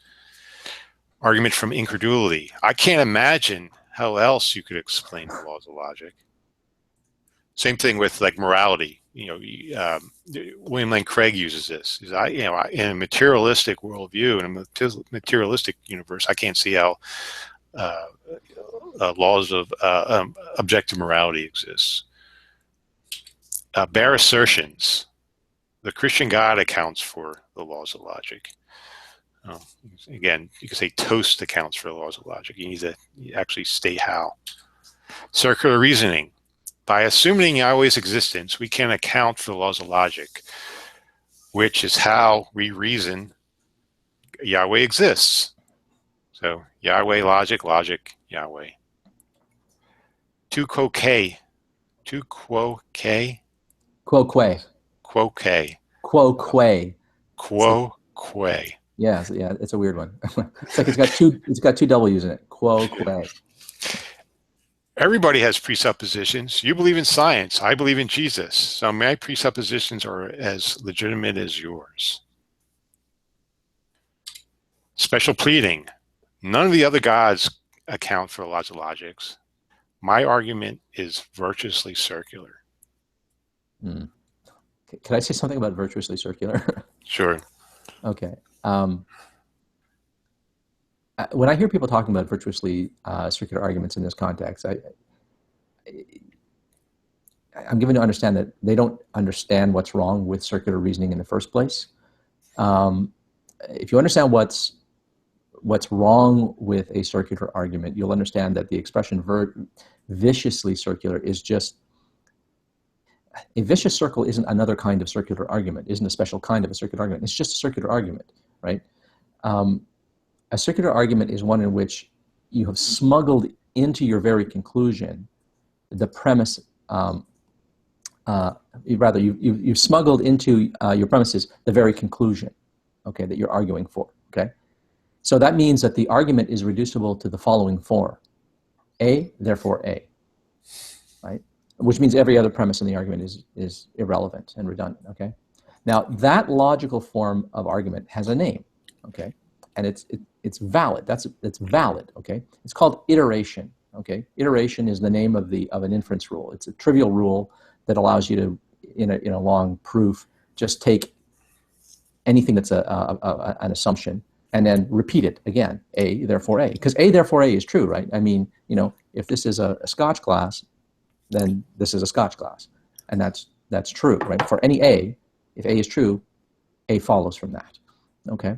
So it's a trivial rule, and it obviates the need for any other premises or inference rules in any conclusion, right? So if you have an argument with multiple premises and inference rules, and one of the premises happens to be identical with the conclusion that you're trying to aim towards, then all the other premises in the argument and all the other inference rules are irrelevant and redundant. You don't need them. They're all just fifth wheels, right? But most importantly, what's wrong with an argument of the form A, therefore A, or a circular argument, is that it holds for any proposition, right? One can prove any proposition using this form of argument, including the negation of any proposition. So, you know, when I say A, therefore A can stand for literally any proposition. It can stand for John is a man, or God exists, or unicorns don't exist, or gods don't exist, okay? Consequently, A, therefore A, or a circular argument, it's a form of argument that supports not just any proposition, it supports every proposition, including the negation of every proposition you can think of. And this is why it's worthless. It's formally valid. A implies A, okay? If God exists, then God exists. If God doesn't exist, then God doesn't exist, right? Those are both valid, okay? But you can prove any and every proposition with that, including the negation of any and every proposition, right? That's what's wrong with a circular argument. It's not that a circular argument is invalid. It's technically valid. It's that it's worthless. You can prove anything with it. And that's why we talk about circular arguments being junk, being worthless. It's why we don't use circular arguments. And so any argument that can be demonstrated to be circular or is reducible to a circular argument is always to be ignored. It's not that it's false. I mean, it could be true, right? Right? Unicorns don't exist, therefore unicorns don't exist. That happens to be valid, and it happens to be sound. There we go. I've just proven that unicorns don't exist, right? That's not a good proof. That's not a good proof that unicorns don't exist, to say unicorns don't exist, therefore unicorns don't exist, okay? And that's what's wrong with circular arguments. And so when they say, oh yes, but my argument is more round than yours, my argument's, you know, more circular than yours, that's ridiculous, okay? It's not virtuously circular, okay? It doesn't matter what premise you plunk in there and what conclusion you're plunking in there. If your premise and your conclusion are the same, your argument is junk. It doesn't matter if it happens to be true. It's still a junk argument. Okay. All right, next, shifting the burden of proof. You can't even account for the laws of logic to argue in any case you make against me. Raising the bar. Account for why we use reason without using reason. And then non sequitur. You don't know everything, therefore only through God, who is all-knowing, can we know things. You hear that from Eric Hovind. Yeah, that's a particularly weird one. You don't know everything, therefore only through God, who's all-knowing, can you know things. I mean, that assumes, first of all, that sort of knowing something is transitive. That if I know something and I tell you something, then somehow you just, you know, miraculously know it, right? Well, that doesn't follow, right? You need a theory for why that's the case, right? I don't know. It's really funny. I've heard people say that, but like, what exactly is the argument for thinking that you can only know things if things that you know are derived from one who knows everything? I mean, if a presuppositionalist says, you know, Ozzy, you're holding a Scotch glass, and I say, do you know that? And he says, yes. Does it mean that he got this knowledge from God? Did God whisper in his ear, you know? Well, no. Well, so what's his story? Well, his story is, well, you know, God is good, and God created me, and he created me with certain senses that are reliable, and because he's good, he wouldn't deceive me. Okay, so there's your story. Okay, fine, all right. But you'll notice that doesn't confer inerrant certain knowledge, right? I mean, presuppositionalism isn't even supposed to give you certainty. It's only supposed to give you a rationale for why you can trust your senses and your cognitive practices and your inferential practices to the reason that we do, right? It doesn't guarantee certitude. It doesn't guarantee inerrancy. That's not what presuppositionalism is for. Rather, the knowledge argument within presuppositionalism is supposed to actually secure a reason why it's rational to think that we can trust our reason and our senses and our memory and so forth to the extent that we do, right? It doesn't confer inerrancy. Right? They've just somehow they've in trying to stump other people, they've made a god out of certainty, right? Out of indubitability, right? But presuppositionalism is just supposed to explain, why we can sort of trust our senses to the degree that we do, why we're able to use science and stuff like that, right? Why we can trust in our senses even though we know God created us fallible and errant beings, right? So the fact that God is inerrant and infallible has no bearing on this. We are still fallible, errant beings.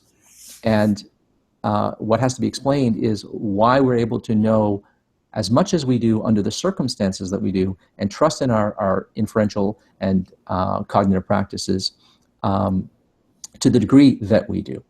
Right? That's what the knowledge argument of presuppositionalism is supposed to account for. It's not supposed to account for certitude, right? And it doesn't require certitude. Right?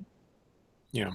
Yes. A simple way to look at it is a infallible being added to a fallible being still gives you a fallible being. You have a God who knows everything that's infallible, but you still have to make certain assumptions based on your fallible nature. You have to assume that your God isn't lying to you and your God is actually revealing truth to you and all those things. And you could still be wrong about that thing. So again, an infallible being added to a fallible being still gives you a fallible being, namely us. All right, this is my last slide. This is Solipsism revisited. The common argument from a presuppositionalist is, in your worldview, prove Solipsism is false. And I addressed this in my last presentation. The presupper will refute it based on the presuppositions of their worldview. Now look at the language being used here. I'm going to break down this language. Okay, based on the presuppositions of their worldview. Okay, so they're saying if my worldview is correct, then solipsism is false. Okay, so if all the presuppositions within my worldview, if they hold, then solipsism is false. What is a worldview? According to Greg Bahnsen, a worldview is a network of presuppositions. Okay, what is a presupposition? According to John Frame, a presupposition is a belief. Okay, so this translates to if my beliefs are correct, then solipsism is false. And that translates to, I believe that solipsism is false. Oh, well, gee, me too. So, you go from this very, philosophically sophisticated language to, according to my worldview, there's a God who created the external universe, and he gives us good senses so we can detect the external world around us and so forth. These are all beliefs. So all this verbiage can simply be reduced down to, I believe that solipsism is false. Actually, there's a person could try to find fault with this argument here by saying, hey, you've quoted Bahnsen as saying a worldview is a network of presuppositions, and then you quote Frame as saying a presupposition is a belief, and then you go on to say that if my beliefs are correct, then, but you could get rid of the John Frame one, a presupposition is a belief, and you could just go, a worldview is a network of presuppositions. If my network of presuppositions is correct, then solipsism is false, right? Yeah. Right. Well, I can go back to Greg Bahnsen. Greg Bahnsen says a presupposition is just not any assumption. It's a very fundamental or logically basic assumptions. Well, what's an assumption? An assumption is basically a belief, right? But it's an assumption. And I just simply went with the John Frame definition, which is a presupposition is a belief that takes precedence over another and therefore serves as a criterion for another. So I think you could use either. Let me see if there's anything else here.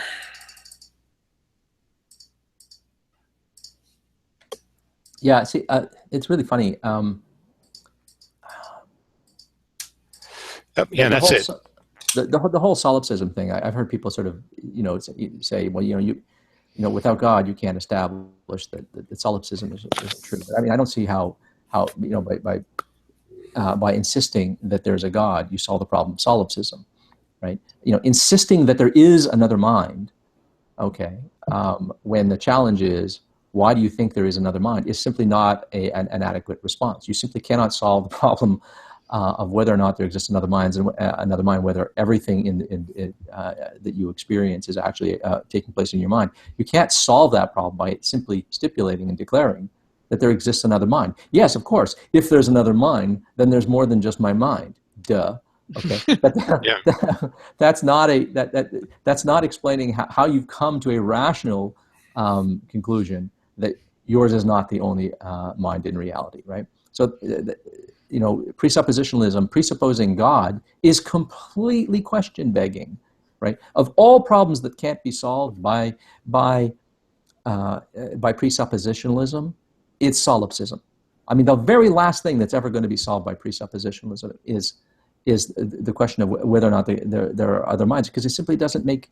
It's completely question-begging. It's completely assuming the conclusion that you're supposed to get to, namely that there are other minds or minds outside of your own, to say, well, I'm going to start with the assumption that there's a, that there's a God, i.e., another mind other than my own. Holy cow! I mean, and I don't see how people could fail to see what a non-starter that is, right? What a howler that is. Okay. Now, in principle, if you could say, okay, I'm going to assume that there is no God, I'm going to establish a contradiction, then that would establish that there's a God. And if we understand, have a reason for thinking that a God is another mind other than my own, that is that I'm not the God in question, then you would be able to establish it, right? But you'd have to, give that proof, right? But you can't get around the problem of solipsism by assuming that there's another mind other than your own, and that mind is God's. That's just, your assumption is that solipsism is false. That's no good. That's obviously not going to work as an argument. Yeah. All right, that's the end of my presentation. So that was excellent, Floyd. Yeah, you put in a lot of work there. That was really well researched. All right, thank you. Do we want to go ahead and there? I did have two questions from the audience, but they're kind of separate. I know you had to go, Ozzy. I got to get going, but I mean, depending on I don't know what the questions are, but I mean, depending on the brevity, we might be able to talk about them for a bit. So I have two. So the first one was very early, and I thought we were going to get to it with the primordial ooze. But a question was, Matt Slick is often asked, how does just chemical reactions in our head account for morality and rationality logic? How would the panel best answer him? Well, I would just tell him he's an idiot. No, well, I don't actually understand that question. I mean, there's different ways of unpacking that question. I mean, could you read it again? I think it's the how does just chemical reactions in our head account for morality or rationality or logic? It's a little bit. Yeah. It's a little bit like what Bahnsen was saying about. Yeah, that's what I thought. Yeah. Okay. Reductionism. Yeah. Well, I would respond by pointing out that that's a kind of naive reductionism. I mean, whenever you hear people say, that's, such and such is just this, or merely that, or that's nothing but. I mean, philosophers have an expression for that. They call that nothing buttery. Oh, that's nothing but, right? You're falling into nothing buttery here. You think that you can ridicule a proposition, a proposed account, by saying that one thing is nothing but another thing. Imagine if I were to say, glass, the transparency of the glass, is nothing but, glass crystals, which are just, silicon crystals or, sand crystals. I mean, nothing but. I mean, the individual crystals aren't transparent. How could the whole pane of glass be crystal, right? H2O molecules are not themselves wet. Each individual molecule isn't wet.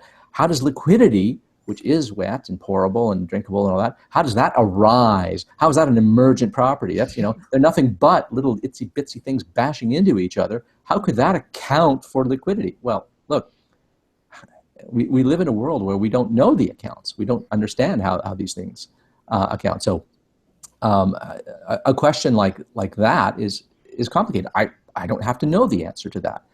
I have some philosophical ideas on how these things could arise from an evolutionary process. It would be a long story. It would be highly tentative, provisional, and speculative, subject to disconfirmation at some point. But you're not going to be able to demonstrate the falsity of this, or even the hopelessness of this proposal, by simply expressing your bias against matter.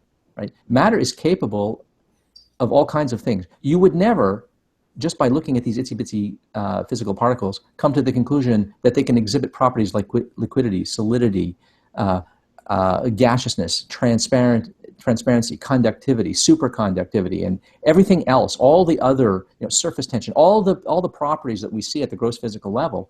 We would never just infer those just by looking at subatomic particles, right? You need a whole theory that connects that with the effects that we know independently exist at this gross level, right? We wouldn't have inferred them any other way, right? And it's taken a long time for us to get to a point where we can connect these things causally, and where we have nomological principles, bridge principles, that connect certain physical things at a lower level description with physical effects at a higher level of description, right? We don't have such a rich account in the case of things like minds and values and morality and all the rest of it, right? And logic and rationality and all that stuff, right? But you're not going to be able to show the falsity of materialism or physicalism or naturalism simply by saying, well, we haven't explained that yet, right? I mean, I think any philosophically informed philosophical naturalist will happily concede, yeah, we haven't sorted out those problems, right? But, so what? So just Simply put, simply put, I'm sorry, just real quick. Simply put, matter arranged in a certain way can do many different things, from computing to running to inventing to you name it. Matter arranged in certain patterns can do many different things. Well, it would appear to be the case. For all we know, there's another principle operative there that is necessary for that explanation, right? But at a minimum, we know that matter is involved in the process, and there are no supernatural principles that have ever been actually identified as being causally efficacious in any explanation for anything, right? So that's not a reason for ruling out the supernatural, out of hand, and it's not a reason for embracing some metaphysical naturalism without provisionality. Okay, but good heavens, there is at least some provisional reason for being confident that naturalism is the most likely answer. Okay, and I'm not even a metaphysical naturalist. Just so you guys are aware, Matt Slick didn't hear any of that because Andrew Rappaport muted you and asked if you have a question. So, okay, so then we have Ozzy or Floyd. Can you clarify the difference between axiom, presupposition, and properly basic belief? Okay. No, not in short order, but okay. First of all, a presupposition is what. That was Saka Count, by the way, asking that loaded question. So okay. Well, a presupposition is what I said earlier. It's something that you assume that you take to be true. Properly basic beliefs are, in my view, presuppositions, but not all presuppositions are properly basic beliefs. So elsewhere, on a video on my own channel on properly basic beliefs, and in a hangout I did recently, I talked about, where was that hangout? Who did I do that hangout with where I talked about properly basic beliefs? Someone asked me to. I think it was Steve McRae's hangout, maybe. Anyway, I went on at some length explaining what I think how one should understand properly basic beliefs as opposed to basic beliefs. Okay, and an axiom. Well, the word axiom gets used differently in different contexts, right? Like in mathematics, it's just a starting position. Often it's seen as self-evident. That is, it would conflict with other things in the system. So I mean, I won't weigh in on what an axiom is because that really depends on the context here, whether you're talking about in logic and math or less formally. I put it in the external chat. It is Steve McRae's What Makes Properly Basic Beliefs Proper. Yeah, that's it. Yeah, thank you. Yeah. Yeah, I went on at length there about what a properly basic belief is. And so in my view, all properly basic beliefs are presuppositions, but not all presuppositions are properly basic. And yeah, there's a reason why the word proper is there. Not every basic belief, not every presupposition should be seen as, well, there's a certain category of presuppositions that I think that we have that are special, such that they belong in a special category. We in fact do treat them differently, and I think there's a principled reason why we do treat them that way, and it has to do with how they are ingredients in rationality, how universal they are, how they're innate, how they're not learned, and so forth.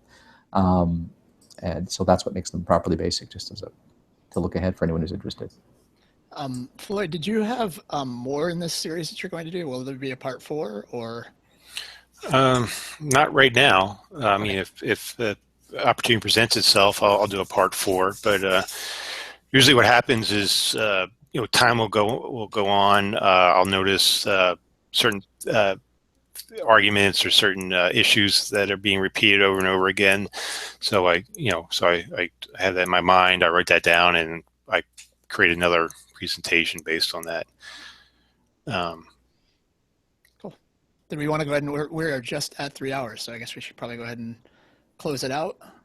Yeah, I have to go in any case. If you guys keep going, I'll be able to listen, but I got to get going. We got to get supper going here. Yeah, I think I told my wife I'd be off by 2, but okay. Yeah, I have dinner as well. Yeah, it's 5 p.m. here. Floyd, thank you for putting that together. That was fantastic. You're welcome. Thanks. I'll re-listen and catch everything that I missed while I was joking around in the external chat.